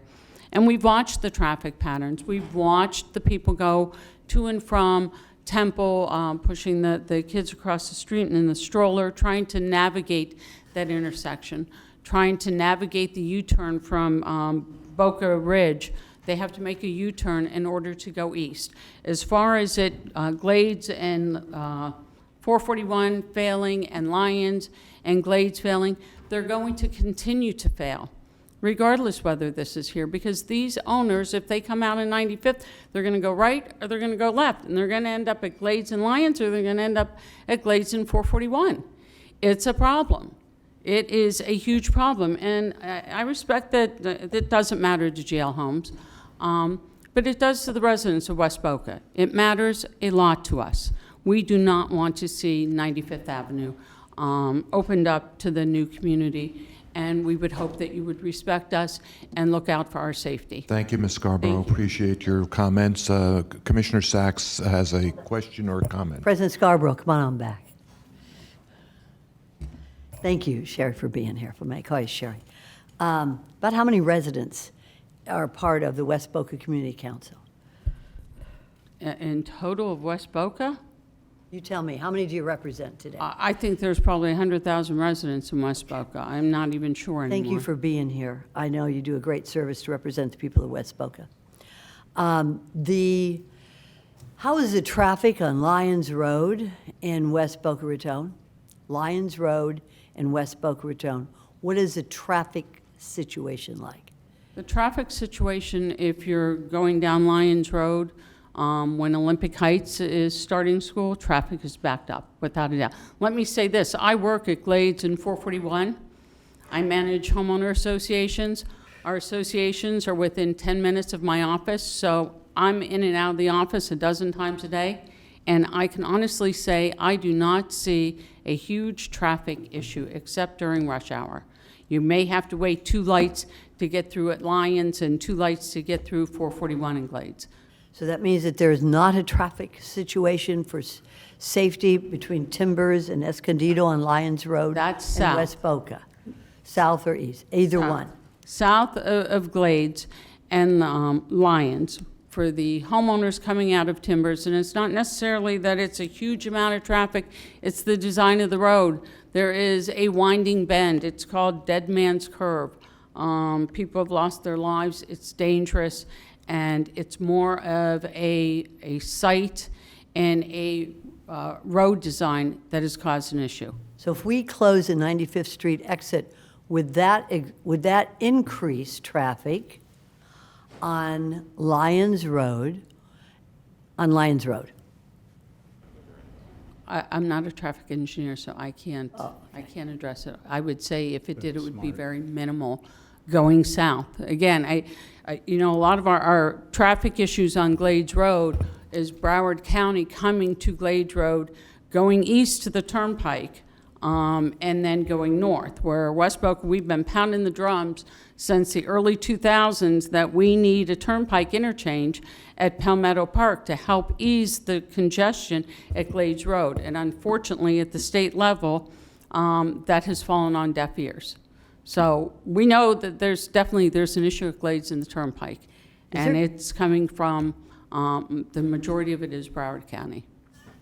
Well, we can't. And that's from our watching the traffic and living there and navigating Glades and 441 and Glades and Lyons. Okay, thank you very much. Thank you for being here. Good to see you. Thank you very much, Ms. Scarborough. Thank you. David Schaefer, followed by Sean Telesello. And we have 2 podiums or lecterns, so if you can be prepared, so we've got a number of people to speak this morning. Thank you.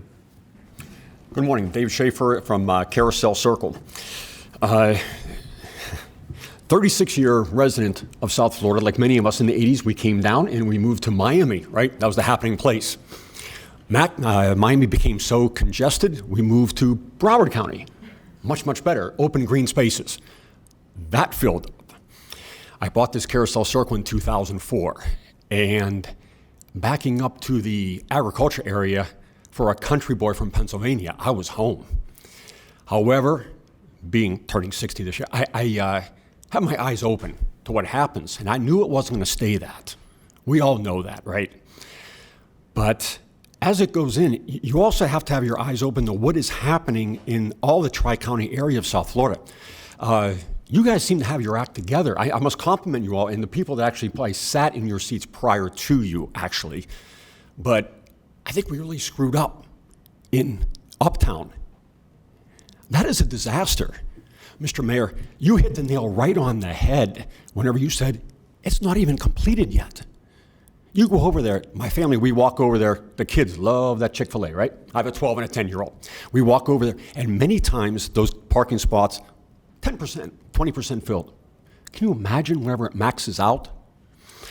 Going to work, I'm on the 8 to 4 schedule now, federal LEO officer here, law enforcement, that means. I watch everybody and what they do, how they drive. My brothers and sisters of South Florida, we're unique as we drive, as we all know. Even going into the Federation, as we call it, the JCC, we always called it, those 2 lanes that you opened up to go left, that's not what they do. They're law-abiding citizens, but what they do is they fly over 3 lanes of glades, come to where I'm sitting, traveling south, and swinging at the light there at 95th, make that right-hand turn and do U-turns behind me so they can go south on glades. To all the traffic engineers, I respect what you people do. You're very professional people. I know what you do, and you come up with these numbers. However, I don't think whenever you all did, not you, but whoever did the Uptown, did they anticipate the eastbound traffic? You have those exits coming out on the eastbound glades. Did you anticipate them waiting for a small opening, flooring it, and going across 3 lanes of glades to get into my left-hand turn lane? We now call that the U-turn lane. That's not what it was designed for. It was designed to go to the VPK, my development, the library. If you sit there at 95th and you watch, it's about 95% of people do the U-turn. Small percent comes into the 95th. My whole idea is 95th has become a disaster on glades, both eastbound, westbound. These people are still going to go, like the esteemed lady said, they're still going to go to Lyons and to 441. It's not really going to alleviate anything. Okay, they're still going to come down 95th to go to the left or right and go to the throughways. 95th cannot go down to Coconut Creek. It can't be done. They're all going to exit and they're going to go to those other areas anyway. Okay, I think I've used up my 3 minutes, but nonetheless, we're all opposed. I appreciate it that you have a lot to say, but thank you. All right, Sean Telesello, Felicello, I'm sorry. followed by Roger Livingston, and then there'll be Constance. You guys are really giving it to me today. Stratonakis.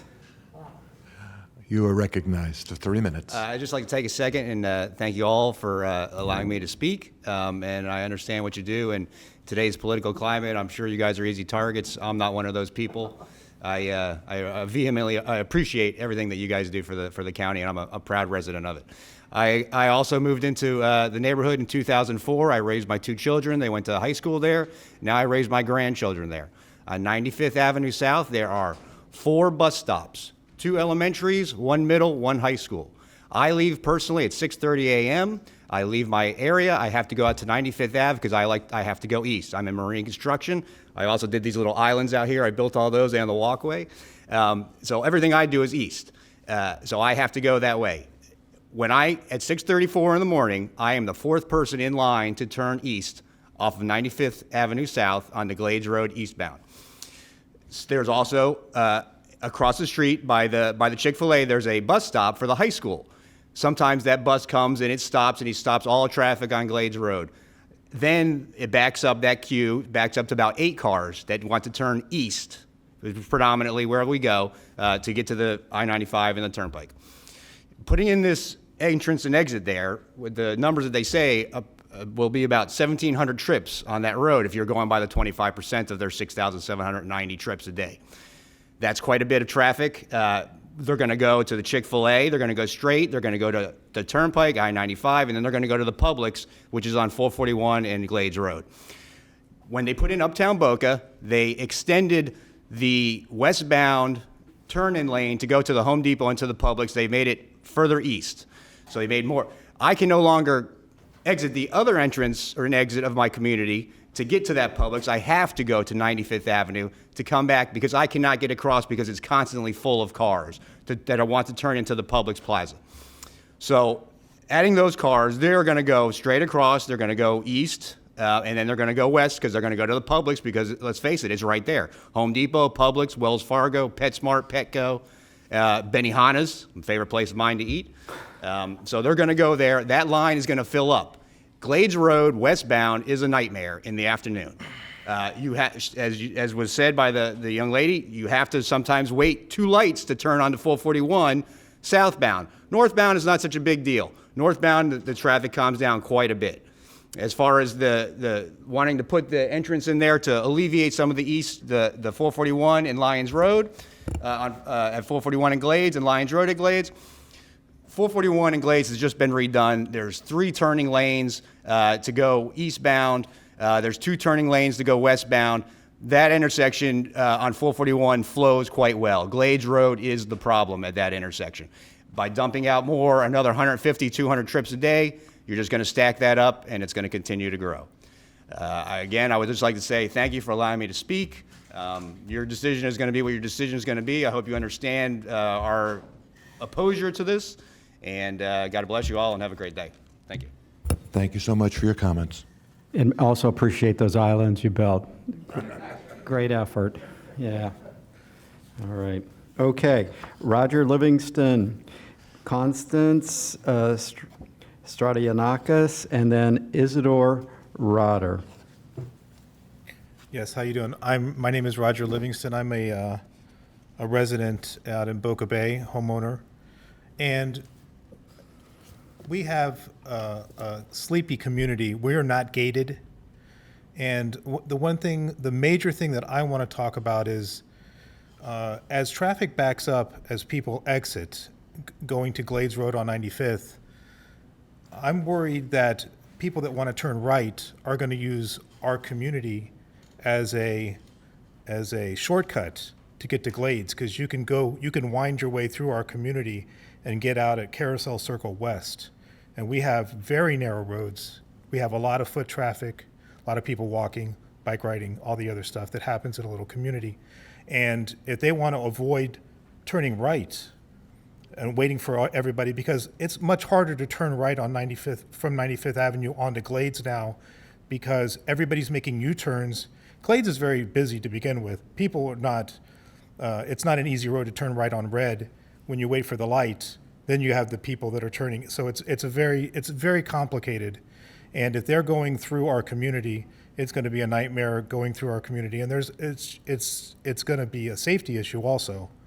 So that's the major thing. If it's a matter of worrying about dumping people on Lyons and 441, why can't we make the entrance to the new community pedestrian only, and let's encourage pedestrian use to Uptown Boca and all of that, which is what we're the walkability, we're close to everything. So let's improve that and meet in the middle. If we have to have an entrance, let's make it pedestrian only, and then everybody's happy and it's a lot safer, and we still have that safety net there. That's mine. Bike lane too. Thank you so much for your comments. Please identify yourself. Hi, my name is Constance Stratadakis. I live in Boca Bay. I lived there for 21 years, and I've seen the traffic slowly increase over this time, manageable. But in the past 2 years, the traffic's been unbearable and dangerous, especially due to the Uptown Boca and the apartments there. We have a short little 95th strip. It's a teeny little road, very short, that dead ends. And to now have the entrance proposed, where thousands of trips are going to be coming in and out, I think is going to be very dangerous. I am in favor of the community, but I oppose the entrance and the exit off of 95th. We already have 2 furniture stores, a library, KinderCare, Boca Bay, Coral Lakes townhomes that dump onto 95th. And it's backed up in all directions every time you travel. I don't think you guys understand the burden that has been placed on the residents there already due to the Uptown Boca Apartments and the apartments there. Multiple people come down our road, which the other person had stated, to avoid waiting in all these very long Can you read the first name? turn traffic lanes. So they come into 95th and they make these little U-turns to go east or west or back into Uptown. And they don't yield the right of way on the U-turns to us leaving on 95th. My neighbor was already hit on Glades Road in front of Boca Bay, and her vehicle was overturned. This was in the last 6 months because of the traffic there, and she's still suffering from terrible injuries from that. My proposal is the same as his, is to have a pedestrian-only entrance or an exit there, but to actually have a pedestrian bridge that would go from, say, the library over Glades onto the other side, because you're going to have a large Jewish community that's going to be walking through and getting across Glades and 95, and it's going to be a disaster. You're going to have children getting hit by cars unless you have, the bridge that's going to go over so they don't have to push the light, and I think it would be, very safe for everyone. If you don't want to approve the bridge, then I'm not in favor of an entrance whatsoever, but definitely not a vehicle entrance. So also, I don't know, I have a few seconds, but there's a huge church being built there a few doors down from us, Christ Fellowship, which has thousands of members. And they also are coming out and doing U-turns on 95th and coming into our community and doing the quick turn so they can get the light to go back east. So that small church that is packed now is going to be knocked down, and a 20,000 square foot church with thousands of members is going to be there, putting additional burden on 95th and Glades. Thank you so much for your comments. Thank you. All right, we're going to have Isidore Rotter, followed by William Burns, and then following Mr. Burns, and forgive me, I can't read the first name, but it looks like Trifunovic at 9693 Carousel Circle. You are recognized. My name is Isidore Rotter. I also live in... We're having a tough time hearing everyone today, so could you stand closer to the microphone? That's Thank better? you. Much My name is Isidore Rotter. I also live in Boca Estate. It's one street next to Boca Bay. I just want to make it clear because I know a lot of people don't understand the way the traffic goes there. The 95th doesn't take you anywhere. The only place it takes you to Glades. It doesn't take it away from anywhere. So anybody will go to Glades, everybody will go on the 95th, will have to choose Glades Road. You will have to take right or left to Glades and get to the same junction that you're trying to avoid. It's not going to avoid the junctions on Lyons and Glades, on 441 and Glades, because anyway, 99% of the people will have to go through there anyway. So the only thing we're taking away some of the pressure, you would say, from Lyon and 441 up to Glades, and we put this traffic, we're putting it on Glades. So instead of avoiding Glades, we're actually making traffic going through Glades Road to get south or east. Because most of the people will want to go south or east. They're not going to go to this specific location. Now, the Glades Road between 441 and Lyons is extremely busy, specifically because Uptown Boca, as we heard, and the Federation and the library and everything. So this is a very, very tight area with a lot of traffic, and now we're going to allow people to go through that. It's not the place that they want to go. They want to continue. They want to continue south. Or they will continue south on 441, or they will continue south on Lyon roads, or they will go east on Glades. And anyway, they will use Glades Road in that specific area just to go through. So we see before that they're showing the percentage and showing that 25% of the traffic will go on 95th Road. But if you look on the thing that they published, it's a shame it's not over there, you can see that on Glades Road, instead of 5% increase when you don't have 95, you have about 20% increase, 20% of this traffic will go on Glades. So we're avoiding traffic on Lyons and 441 and we're putting it on Glades, one of the most busiest roads in Boca, in this area. I think it doesn't help. Besides the fact that this have an impact on a personal life, it doesn't really help traffic in that matter. It doesn't help. So I have no problem with the development. It's not, everything is good. There's, please, no entrance from the 95th Avenue. It just gonna make things worse. Thank you so much. Thank We you very much. appreciate those comments. You're recognized for 3 minutes. Please identify yourself. Yeah, hi, I'm Bill Burns. I've been living in Boca Bay since 2001. Actually, when I first moved in, there was no light at 95th Ave South in Glades. That was the really good old days.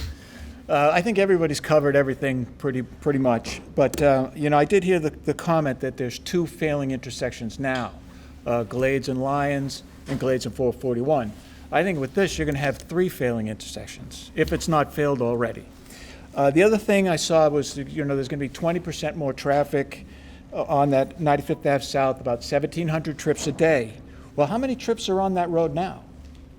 What is the increase to that traffic now? That's what I'm curious about. I think you're the traffic guy, right? This is your statement. We don't do Oh, a okay, yeah, so question and I'm answer. curious. So how many trips are on, what does 1,700 more trips do to the percentage on this road? That's what I don't see that piece of data, and I think that's important. Shit. We'll bring that map back up when we're discussing it. In fact, can someone put up the Simmons and White exhibit?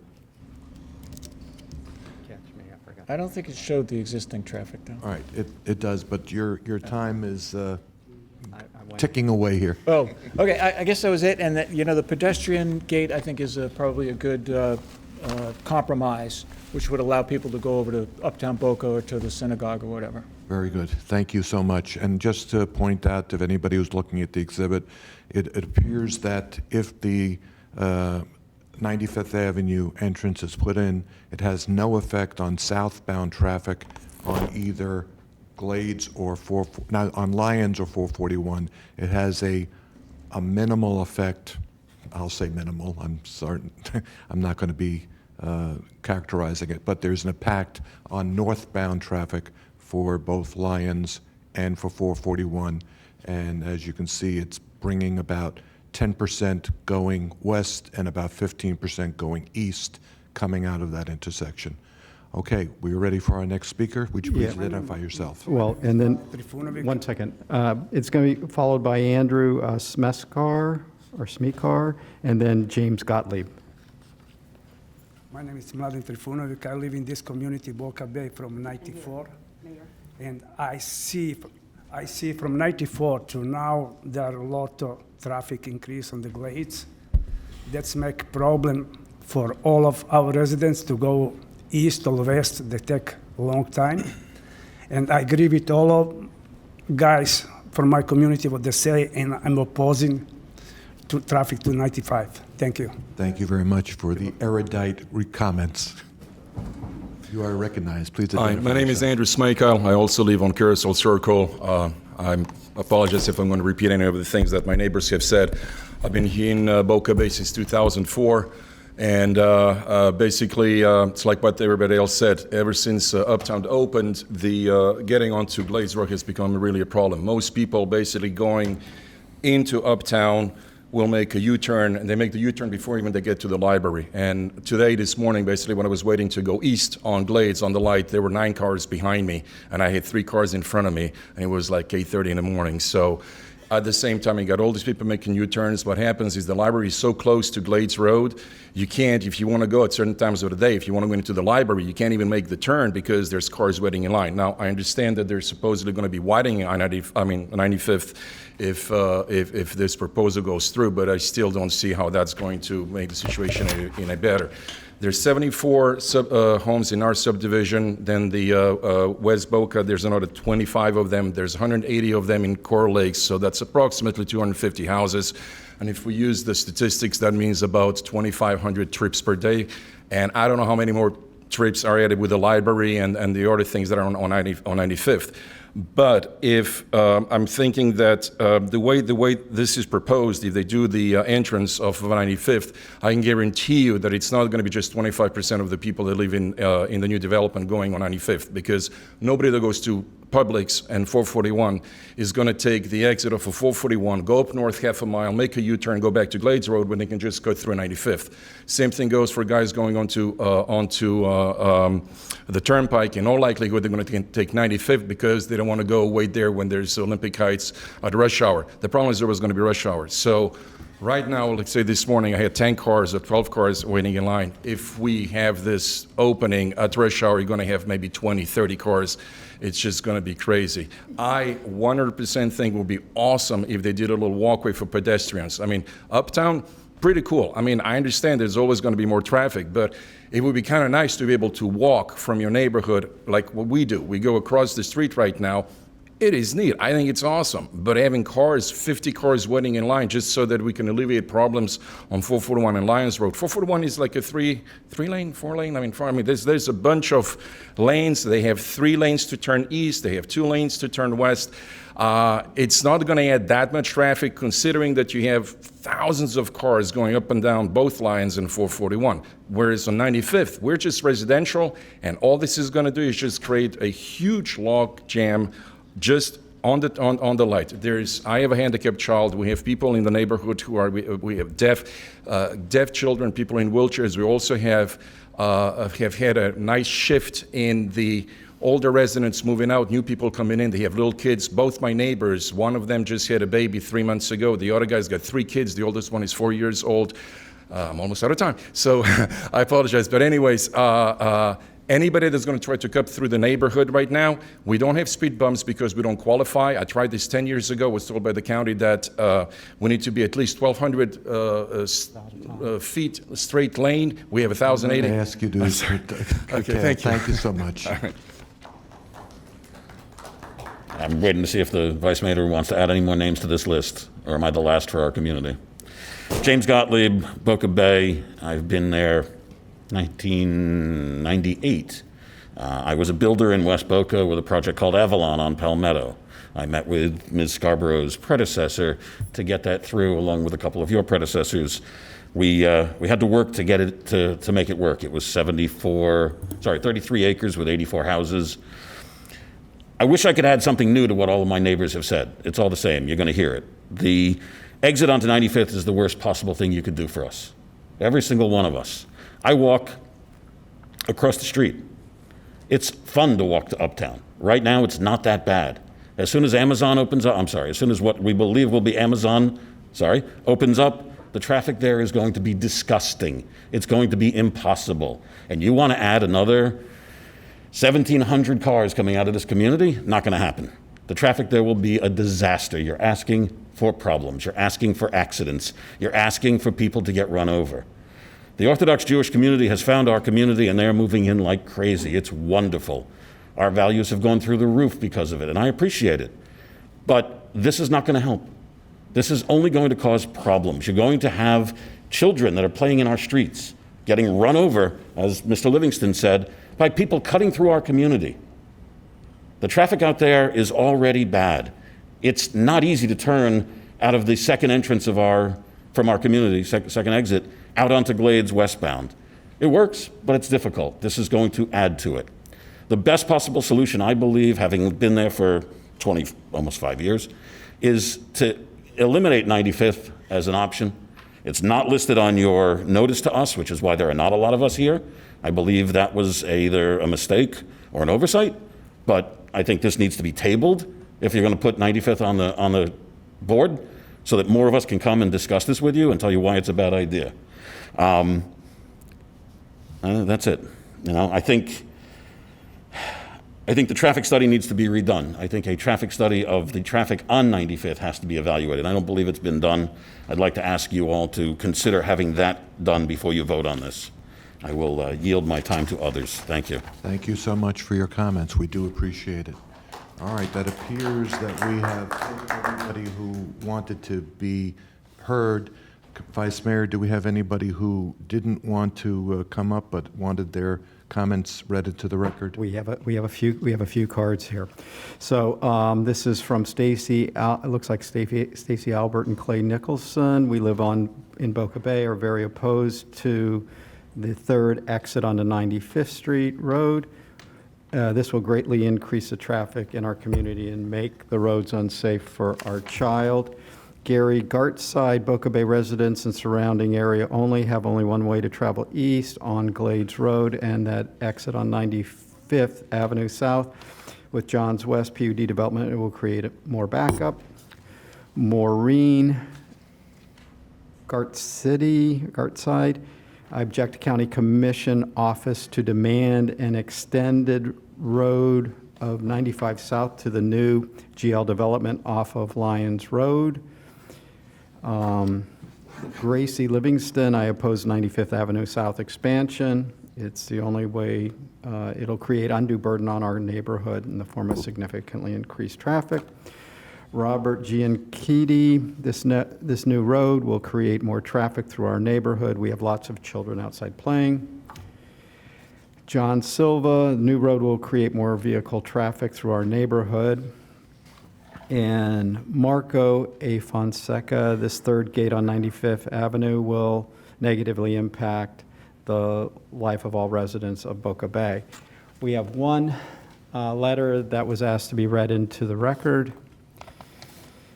Good morning, Commissioners. I am Ellen Winikoff. I have lived in West Boca for 37 years in Loggers Run community. We are located west of 441 between Glades and Judge Winikoff Road.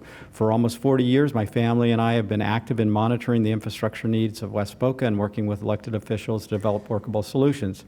Now is one of those times.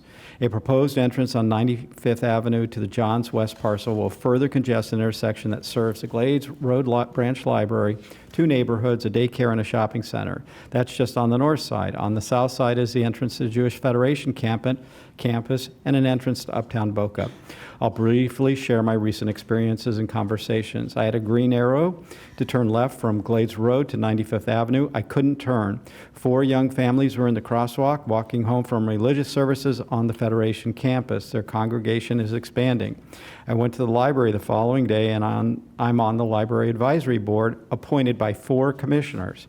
I'm concerned about patrons getting in and out of the library because the cars stack up at the light. I almost got hit while making a westbound turn at the light by a car making a U-turn on Glades. The residents in the existing communities have expressed much more concern about the proposed entrance than the development itself. Every West Boca resident I've talked to about dropping an entrance to the Johns Road on 95th Avenue goes wide-eyed in disbelief and shakes their head no, don't do it. Thank you, Vice Mayor. And I'm going to read one more into the record. I received a letter this morning from Rosemurgy Properties, and reading just the first sentence, as the developer of Uptown Boca, we feel the county should reconsider a vehicular connection to the future development north of Glades Road on 95th Avenue South. I'm going to make a motion to receive and file. All right, so we are now done with the conversation from our constituents. We thank you so much for your comments. Commissioner Bernard, you are recognized. Thank you, Mr. Mayor. In regards to the discussion on 95th Street, I believe that we've heard from the residents and that we shouldn't include 95th Street as part of the project. So, you know, I don't support using 95th Street as a connection. Okay, Commissioner Bernard, before we go much further, let me go ahead and get the disclosures done, and then we'll finish up with our discussion. And I agree with you. This has been a very interesting conversation. Commissioner Sachs, you are recognized for your disclosures. Thank you very much. And turn your microphone.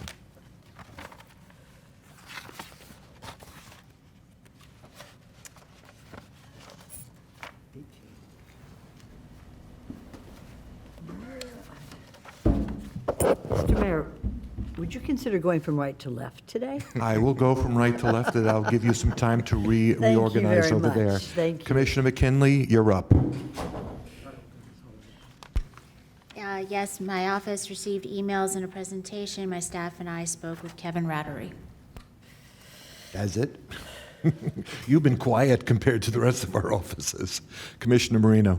I'll echo Commissioner McKinley. I have received a presentation, and I've received emails, and I spoke with Kevin Rattery. Very good. Commissioner Bernard. Thank you, Mr. Mayor. I met with Mr. Kevin Rattery, and I've received correspondence. Very good. Okay, Commissioner Sachs. I'm ready. Okay. Thank you, Mayor. I have verbal communications, meetings with Larry Portnoy, Cliff Hertz, had phone conversations with Sherry Scarborough and Ellen Winikoff, and received hundreds of calls from residents, receive and file hundreds of emails. Thank you. Hundreds. I'm going to count those. Hundreds. Vice Mayor. Yes, thank you. I had verbal communication, I had a brief meeting with Kevin Rattery, and my office received email correspondence. Very good, thank you. All right, I have spoken with Kevin Rattery, with Cliff Hertz, Sherry Scarborough, Ellen Winikoff, Larry Portnoy, and those are the ones I remember. We have had multiple emails, and that's basically my disclosure. All right, I find it interesting that we did not have one resident say, I don't want this development. And so the whole conversation today has been on 95th Avenue. And I've got to tell you, personally, and the first light's coming up, but I took advantage of the fact there were no lights. I'm struck by the fact, Mo, that there really is not a real impact by adding this. There's no impact going south. There's a tiny impact going north. And with all of the pushback from these neighbors, I agree with Commissioner Bernard. I am not in favor of doing 95th Avenue. I think this community will be well served by the two entrances that are proposed, going to Lyons and going to 441. I had some thought about maybe having an emergency entrance for emergency vehicles, but I don't think that's going to be necessary, especially with that Civic pod. That would probably be the fire station at some point in the future once they trip the warrant and we're able to break the center across whatever they call it, the median, and put a light there. So I'm personally in favor of this project, but without having the 95th Avenue. Commissioner Bernard, you're up. Thank you very much, Mr. Mayor. In regards to the discussion on affordable workforce housing that we started discussing, I believe that for the zoning, or for planning and zoning we need to have more discussions in the future regarding the exchange and the future of some of the workforce housing. So I believe, without your objection, I believe that if we can have a conversation at our next meeting with Mr. Rutter, so in that way we can have a full discussion on these issues. And I would invite our friends from GL to join us at that meeting, because obviously we are very eager to hear your ideas of how we can get out of this situation we find ourselves in. And so in regards to this item, I believe that, the rules are the rules. GL has followed all the rules that we have on the books. And so I'm not going to vote against this item because of the fact that they followed all the rules. If there are changes that we do need to make, we should, as a board, can make that decision at our next meeting in terms of the changes. So my motion would be for us to support this item. Let me make sure.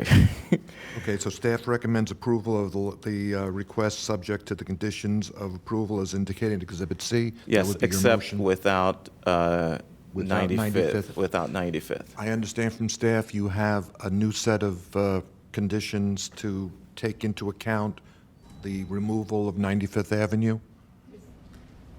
The conditions are worded in two parts. If 95th is required, then certain words, and then if not, certain words. Okay, So so we Commissioner can, Bernard wants it to be without 95th Avenue. then we can remove, correct me if I'm wrong, the portion that says if 95th is required, we can modify and take that sentence out, those sentences out. Yeah, actually, we don't have to make any changes to the conditions because the conditions are written in such a way that if the board decides not to have the 95th Avenue, there are certain conditions required, which is already specified in the conditions. And if the 95th Avenue is voted by the board, then they have to do these type of improvements. So it is written that way. So to be very clear for the clerk, this is a motion to approve this item, but not with 95th Avenue being part of this project. Do I have a second? I have a second by Vice Mayor Weiss.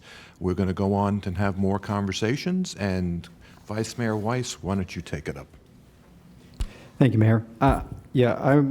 This project meets all the conditions as outlined under our code for development, and I will be supporting it. I agree that the 95th Avenue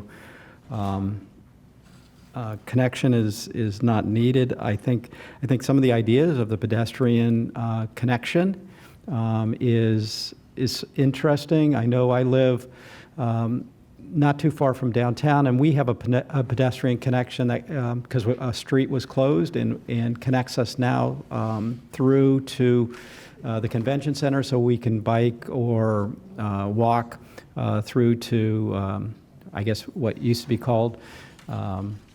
Well, I don't even know what they used to call it. It's now Rosemary Square, or the Square, City Place. Yeah, and we can walk and bike through that, and it was very forward thinking at the time when the City Commission required that to be done. So if that's something, I don't know how in a gated community, I don't know how you deal with that, but it would be nice if people could walk or bike. So I would not oppose pedestrian connection if you all figured out a way to do it. Thank you, Vice Mayor. I see our attorney would like to correct us or put us on a better path. Understood that you'd like to remove 95th from the approval. However, just want some clarification for staff's direction. The conditions as written already account for the possibility that 95th won't be constructed. And I just wanted to make sure that when we do the resolution, was the motion to amend the conditions to remove reference to 95th? I think staff has represented that what is before us can be accepted and that it's already written in the alternative. Yeah, I think it would be cleanest to have a revised condition to eliminate those references connecting to 95th at all, and to add a condition or add that language that says prior to DRO, they'll modify the site plan to remove 95th. And I think that would be tidiest and more exacting, reflecting the... And I'm sure Commissioner Bernard is going to embrace that, and Vice Mayor Weiss is also, so let that be on the record. Very good. All right, let's move on. Commissioner Marino. Well, I don't know if it's a condition of approval or if it's something we can even add to this, but I do think that since you were willing to put in an entrance, that a pedestrian walkway of some kind would be great. We are trying to take trips off the road, and if we can get those 679 units to not drive to Uptown, that would be great. So, Kevin, you're walking, and you're not running, no sneakers. Mr. Rattery is coming to represent whether they can do what you're asking. Yes. Is there a way to do that? I'm already tired of running. For the record, again, Kevin Rattery, we have no objection and will agree to a condition of approval to have a pedestrian connection, which would basically be some type of bridge. Got to be permitted by Lake Worth Drainage District, of course, but some type of bridge over the L45. Commissioner, to answer your question, we would just have a gate system on it that the residents would have a mechanism to get in and out on. But we would agree to make that at the same time we make that. All right, Thank so you. One more time, Commissioner Bernard, you are happy to embrace that into the conditions of your approval? Yes, but I think someone else wants to weigh in. Let's make sure, because Mo, we're busy redoing the traffic here, and you're having fits over there. Even though I'm not very pleased with the outcome, but I want to tell you one thing. I'm not sure about these numbers. These are subjective, and I think they were developed at the stage where we had some disagreement with the consultant on the distribution of trips. After that, I remember I had the consultant go back and actually count trips from a community just on the south side of Grace Road to try to gauge the distribution of trips. Mo, you've lost this battle. You're not that's getting fine. 95th Avenue. All right, let me move then the other point that I want to bring up. I want to make you pay more money. So I just looked at 95th Avenue. We don't have any pedestrian, nor we have bicycle facilities on it. So I wonder if you guys want to add that condition for GL Homes to take care of that. Are you saying there's no sidewalk on Pedestrian, 95th yeah. Street? Yeah, we don't have sidewalks, nor we have bike lanes, but I think we have the right of way. So if you want to condition them to provide pedestrian/bicycle access, then for it to work and to be of any value, we need to continue those facilities along 95th Avenue all the way to Glades Road. I believe there's a library there on the corner, there's a Chick-fil-A or whatever, and from there they can cross down to Uptown. So that's my...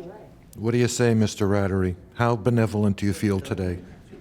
Mo and my wife went to the same school of costing me more money, I can tell you. Sorry, Kim. In response, we would be happy to do improvements on 95th to add a sidewalk and... All right, I think you might even win over Commissioner Sachs with that. Yeah, thank you. I think, don't stay there, Kevin. I thought you were done. I with me. appreciate your wife. Now, I just want to make sure, because this is my district, and we sure have a hard time getting intersection lights. Glades Road is a FDOT. So I want to be sure, and I'm looking at Mo as well, do we have the jurisdiction to put all these improvements on 95th that will affect an FDOT road, which is Glades Road? Mo, is that okay? Okay, so Let come the on up here record with show Mr. I that just want to Mo be said sure that it's we can okay. put, can we put a, because I have a daughter who lives at the Jewish Federation. She walks there. She's developmentally delayed. I want to be sure she's safe along with all the other residents there. So what we're going to put here now, pursuant to this amendment, is that we're going to take away 95th Street access for vehicles, but there will be pedestrian and bicycles. And so what will we put there as a county pursuant to this amendment? What? The county maintains and owns 95th Avenue, so it's our decision to do whatever, and we always follow standards, national and state and county standards in providing those facilities, so they will certainly be safe, and they will be up to standard. And what I'm trying to do here is to have, GL Homes pay for it. So Mr. Ratter, this will be a pedestrian walkway, as well as for bicycles from exit to from your units to 95th Street? Correct. Again, we have to get a permit from Palm Beach County, and Mo heard you and There'll made be a me light. commit to it. So I heard pedestrian and bicycle. And a light as well to help people go across? I don't, yeah, already that's a there. little different, because now already you're going across signalized? the state facility, yeah. Nice Okay. try, though. Hey, I talked to your wife, Thank you, Mel. Thank you, Mr. Ratter. Commissioner McKinley, did you drop your light on purpose? Okay. I think this is a kumbaya moment. So I'm going to call the vote. No, if I could. Yes, Commissioner Sachs? Can we have discussion before we call the vote? Is I that thought we just appropriate? did. No, you're last. Thank you. You're last. That's Okay, your I'm issue. allowed. Thank you very much. Okay, thank you, Mr. Mayor. As a county commission, it's our responsibility to provide infrastructure. And I'm sorry, but I am not satisfied that one infrastructure issue with regard to schools has been satisfied. And I know GL is very good. Y'all put down, you hit every box. However, with 649 units, if you times two, maybe it's 1.5 or 2.5 kids, that's about 1,298 students that we will be having in our schools. And reading the report from staff, we're over capacity on elementary schools, middle schools, and high schools in the West Boca area. So I think that this is going to be an issue coming forward, and I would like to see, I guess they're already calling, I'd like to see some, I'd like for us to review the idea that we're going to need more schools. It's going to be at county cost and state cost to provide more schools for all the new families coming in. And as far as environmental, I see that we're going to have a public park that will be built and funded by GL Homes. I look forward to that. A public access park that will be in this area. I didn't see it on the, I saw it on the site plan. Is there not going to be a public park provided by GL on the, I can find the page. There's a civic pod. This is a private community, it's private. You may have been referring to a preserve area we have at the northeast side of the site, but this is there's not a public park in here. Okay, so there will be no public park. It's going to be a gated community. All right. I see it as neighborhood park. This is on page 40, subsection small c. Neighborhood park. The project does not require staff, has added a condition of approval that will provide for a neighborhood park be shown on the plan at the time of final DRO by the exemplary standards. So I guess I'm looking at staff. Is there a condition of approval for a public park on the site? There is a condition of approval for a neighborhood park. However, this is a private property, and it will be for the residents of the community developed. I can't hear you a little bit. So It since is this is a private. private site, there will not be a public park? It is not a public Okay. park. All right. Sorry, almost got a public park. Still working on it. And that's it. And I think that the traffic situation on 441, which affects just about every part of the county, and the traffic situation on Lyons Road, if I hear one more person in West Boca complain to me about traffic on Lyons Road, I'm going to talk to them about what we just approved today. Because this will increase, especially with the closure, 95th Street, we will have more traffic on Lyons Road.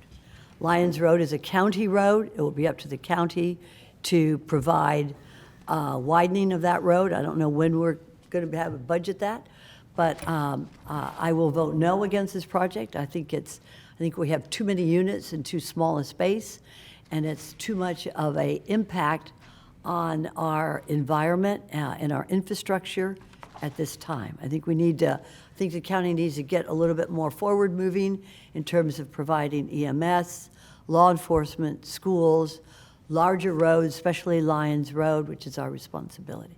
So at this time, I will vote no. Thank you, Mayor, for this time. Thank you, Commissioner Sachs and Commissioner Marino. Just one question, and Kevin, I apologize. You should have just stayed up here. Wear your roller skates next time. I have a note here about the school district wanting some dollars for concurrency. So I know that has nothing to do with us, but what's going on with the property and the school district? We were almost done.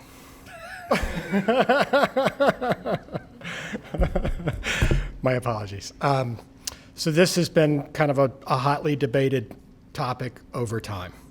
The bottom line is the school district, as part of their school concurrency determination, puts a blurb in about wanting the developer to pay a additional fee, an exaction fee associated with the approval of the project, and that's exactly what it is. And so the county attorney's office correctly said, we as the county commission do not condition developers' projects based on a request of the school district. That is what the impact fees are for. I would expect that this community, just in reference to that, given the price point that this community will be at, will have a lot of empty nesters in there, and we'll probably have a lot of kids that are going to private schools, which is what we're seeing from our Seven Bridges and other projects. There will be public school impacts, so you can, point at me when I make a statement like that, but long since we've taken a position that this is inappropriate for the district to be asking for that. But again, a condition of approval has nothing to do with the Board of Education. Or let me rephrase that. I didn't say that properly. The school board has no ability to put any conditions on this. This is strictly county government. That is correct. Okay, And that is thank the you. opinion of your county attorney. And concurrency is not one of the factors that's in front of us. All right, so now it's time for a vote. I am going to make it a roll call since I see we have at least one negative, so that we can have it properly reflected. Would the clerk please call the roll? Commissioner Bernard, Yes. Commissioner Kerner, Commissioner Marino, Yes. Commissioner McKinley, Yes. Commissioner Sachs, No. Vice Mayor Weiss, Yes. Mayor Weinroth. Yes. Then that is approved, 5-1. Thank you so much. Thank you, everybody, for your input, and I think this demonstrates that we do hear a community when they come to us. Thank you. And even though I like hearing applause, we can't have any demonstrations. Thank you. Okay, time to move on. We're going to take a 5-minute break just to give everybody a chance to stretch their legs. I can't.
We have come back from our little break. Everybody has stretched their legs. We are now going to move on to the comprehensive plan amendments, having already taken up item 4. So bring it on. We'll move right on to L, ULDC amendments, and we have Jeff Gagnon to summarize. Thank you. Good afternoon, Honorable Mayor, Commissioners. Before you for consideration is adoption of the second round of ULDC amendments for, yes, ma'am. Second round of amendments for 2021. So we have 3 exhibits for your consideration with potential amendments to Article 3 and Article 4 of the code. The potential impacts are for Article 3, specifically Exhibit A. That's related to changes that Airport has requested as far as some updates to the code for consistency's sake. Exhibit B, there was some house cleaning that we needed to do where we recognized there was a few amendments that needed to be included in the ULDC that were previously approved and adopted, however not reflected in the code, so we wanted to correct that. And Exhibit C has to do with Article 4 and removing an existing restriction for generators and fuel types. So this new amendment will just refer to Article 5 as far as generators, as we currently have that language in the code. So hopefully that helps to streamline any sort of permitting process for generators for generators for commercial communication towers in the future. Happy to answer any questions you may have. Very good, and this is the 3rd time we have seen this item, so if there are no objections, let's get a motion to adopt. I have a motion by Commissioner Sacks, second by Vice Mayor Weiss. All in favor? All opposed? Show that as being approved 6-0. Item 6.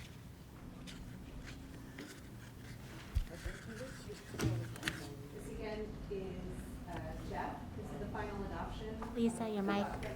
Yeah, we don't have your microphone on. There, dog-friendly dining, final adoption. There were some modifications that we had. Don't know that we need a presentation on this one. I don't, unless Commissioner Weiss wants it. Do we have, wait, do we have any dogs here to speak on this item? Or? The lobby might be filling up. The one thing I did want to put for the record is LDRAB and LDRC did hear this item yesterday, actually. So as LDRAB, they recommended approval to the BCC, and as LDRC, they found it consistent with the comprehensive plan.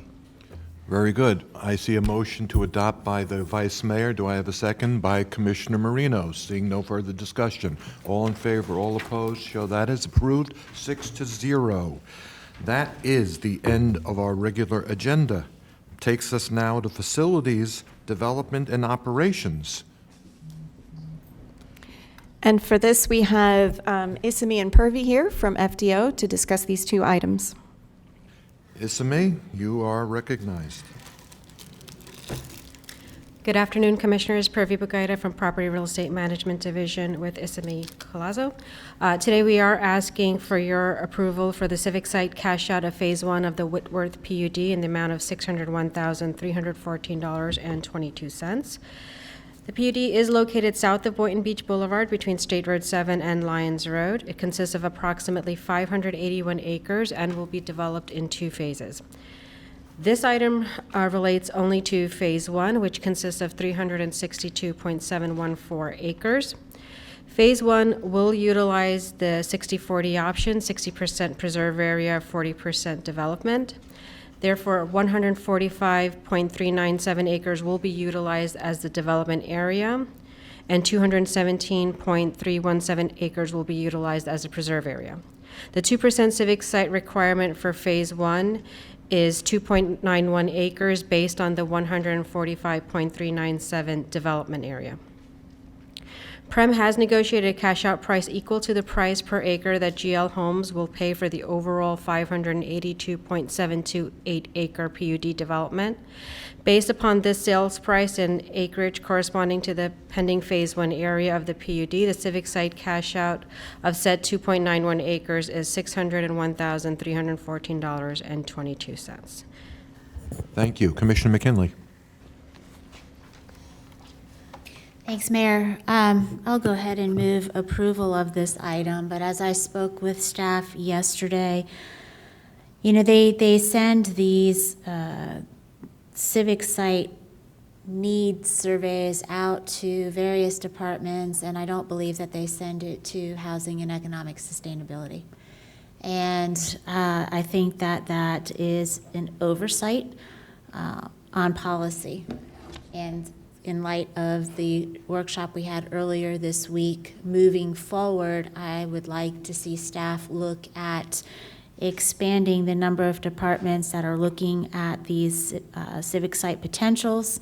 If there has to be revision to our policies and procedures to allow for workforce housing or other types of housing to be considered a civic use. And I would also like to see, I understand that the proceeds from these cash outs are used to help fund infrastructure projects located within the development area, that part of the county where the development is occurring. I would like to see the expanded uses of those proceeds to include things like assisting some of the affordable housing builders with utility hookups and other types of grants that we can provide to reduce the cost of providing affordable housing. And that would be my direction, but I will move this one forward and support the one coming up, but I do think we need to make revisions in county policy. I don't think you'll hear any pushback from your colleagues here. Vice Mayor Weiss, did you That want to was a second? motion, by the way. Okay, I'm looking for a second. Okay, very I'll good. second that motion, but I want to 100% agree with my colleague. I mean, this is way over. I think it was an oversight or overdue, but we need to definitely take advantage of the opportunities for additional housing opportunities. Very good. All right, we have a motion to approve item 7. I have a motion by Commissioner McKinley, seconded by Vice Mayor Weiss. All in favor, all opposed. Show that as being approved 6-0. Let's move on to item 8. Good afternoon again, Commissioners. Today we're asking for your approval for the civic site cash out of the Lucerne Lakes PUD in the amount of $314,960.12. The property is located approximately 3/4 miles east of Florida Turnpike and on the south side of Lake Worth Road. It's approximately 79.01 acres. The master plan is subject to a recently approved development order amendment that redesignated the golf course to residential use. The 2% civic site requirement is 1.58 acres. Prem has negotiated a cash-out price equal to the price per acre that the developer will pay for the 79.01 acre property. Based upon this sales price, the civic site cash-out for the 1.5 acres would be $314,960.12. Okay, I have a motion by Commissioner McKinley to approve. I have a second by Commissioner Marino. All in favor? All opposed? Show that as being approved 6-0. Thank you very much for the presentations. Okay, County Attorney, got anything to say? I have no comments, sir. Okay, Zoning Director, No comments. Planning Director, No comments. Executive Director. He's not here. No Assistant comments. County Administrator. No comment. All right, I'll go down the line. Any commissioners want to say anything? Commissioner Sachs, you're up. I think today was an interesting conversation. I enjoyed it very much because I think it was a conversation that's long overdue. I want to thank my colleagues. I want to thank the staff.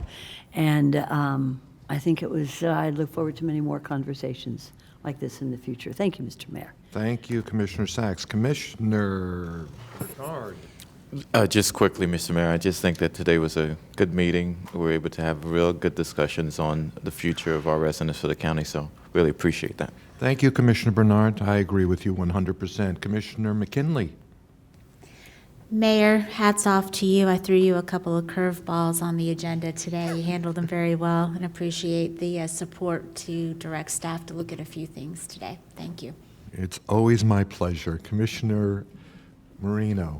Why do I just I stared- have no idea. Maria Marino, gonna just put a- like Dan Marino, or you could say Maria Gloria Gabriela Marino, whatever you want. But anyway, I would just like to everyone to have observed that today is why we encourage our residents to come out and talk. Staff had one plan. Our residents were opposed to that. We listened to their voices and we agreed with them. That is the process, that is the correct process. So anytime that we have the opportunity to listen to our constituents, it is really greatly appreciated. And I just wanted to say thank you. Ditto. Vice Mayor. Yeah, I want to take a moment to congratulate our folks over at Found Care. They had the ribbon cutting yesterday for their new facility over on Okeechobee, just east of the Turnpike.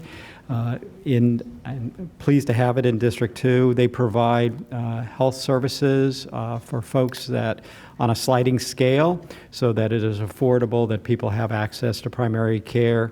And just delighted to have them there. And then on the retirement of their one of their founding members and executive director and CEO, Yvette Bonet, and the work that she's done for the last 20 years in making sure that we have health care available to all residents in Palm Beach County, and how what a wonderful work that she has done in delivering that to our residents. So congratulations to them, and look forward to having them open additional facilities throughout the county. Thank you, Vice Mayor. And I will echo the comments of my colleagues. I think that this was an opportunity for us to discuss workforce housing in a practical aspect as we looked at this project today. And certainly we understand that there are market forces at work here, and we need to figure out how we're going to tame those forces and work with our developers going forward. I think this was a great opportunity for us to do a deep dive into some of the issues that came before us as far as traffic. I think that the community was heard, and I'm hopeful that we gave them what they're looking for. I'll remind our residents we have the South Florida Fair still going. It's been a little wet and a little cool this round. In fact, there is a postponed Mayor's Parade that's supposed to be held this Sunday. I don't know if it gets down to 32 degrees, what's going to be happening with that Mayor's Parade. A more colorful jacket it will be, absolutely. So anyway, get down there. I know people who've gone and they've really enjoyed it, and I want to thank everybody for your attention and thank staff for the representations and presentations today. And with that, we are adjourned.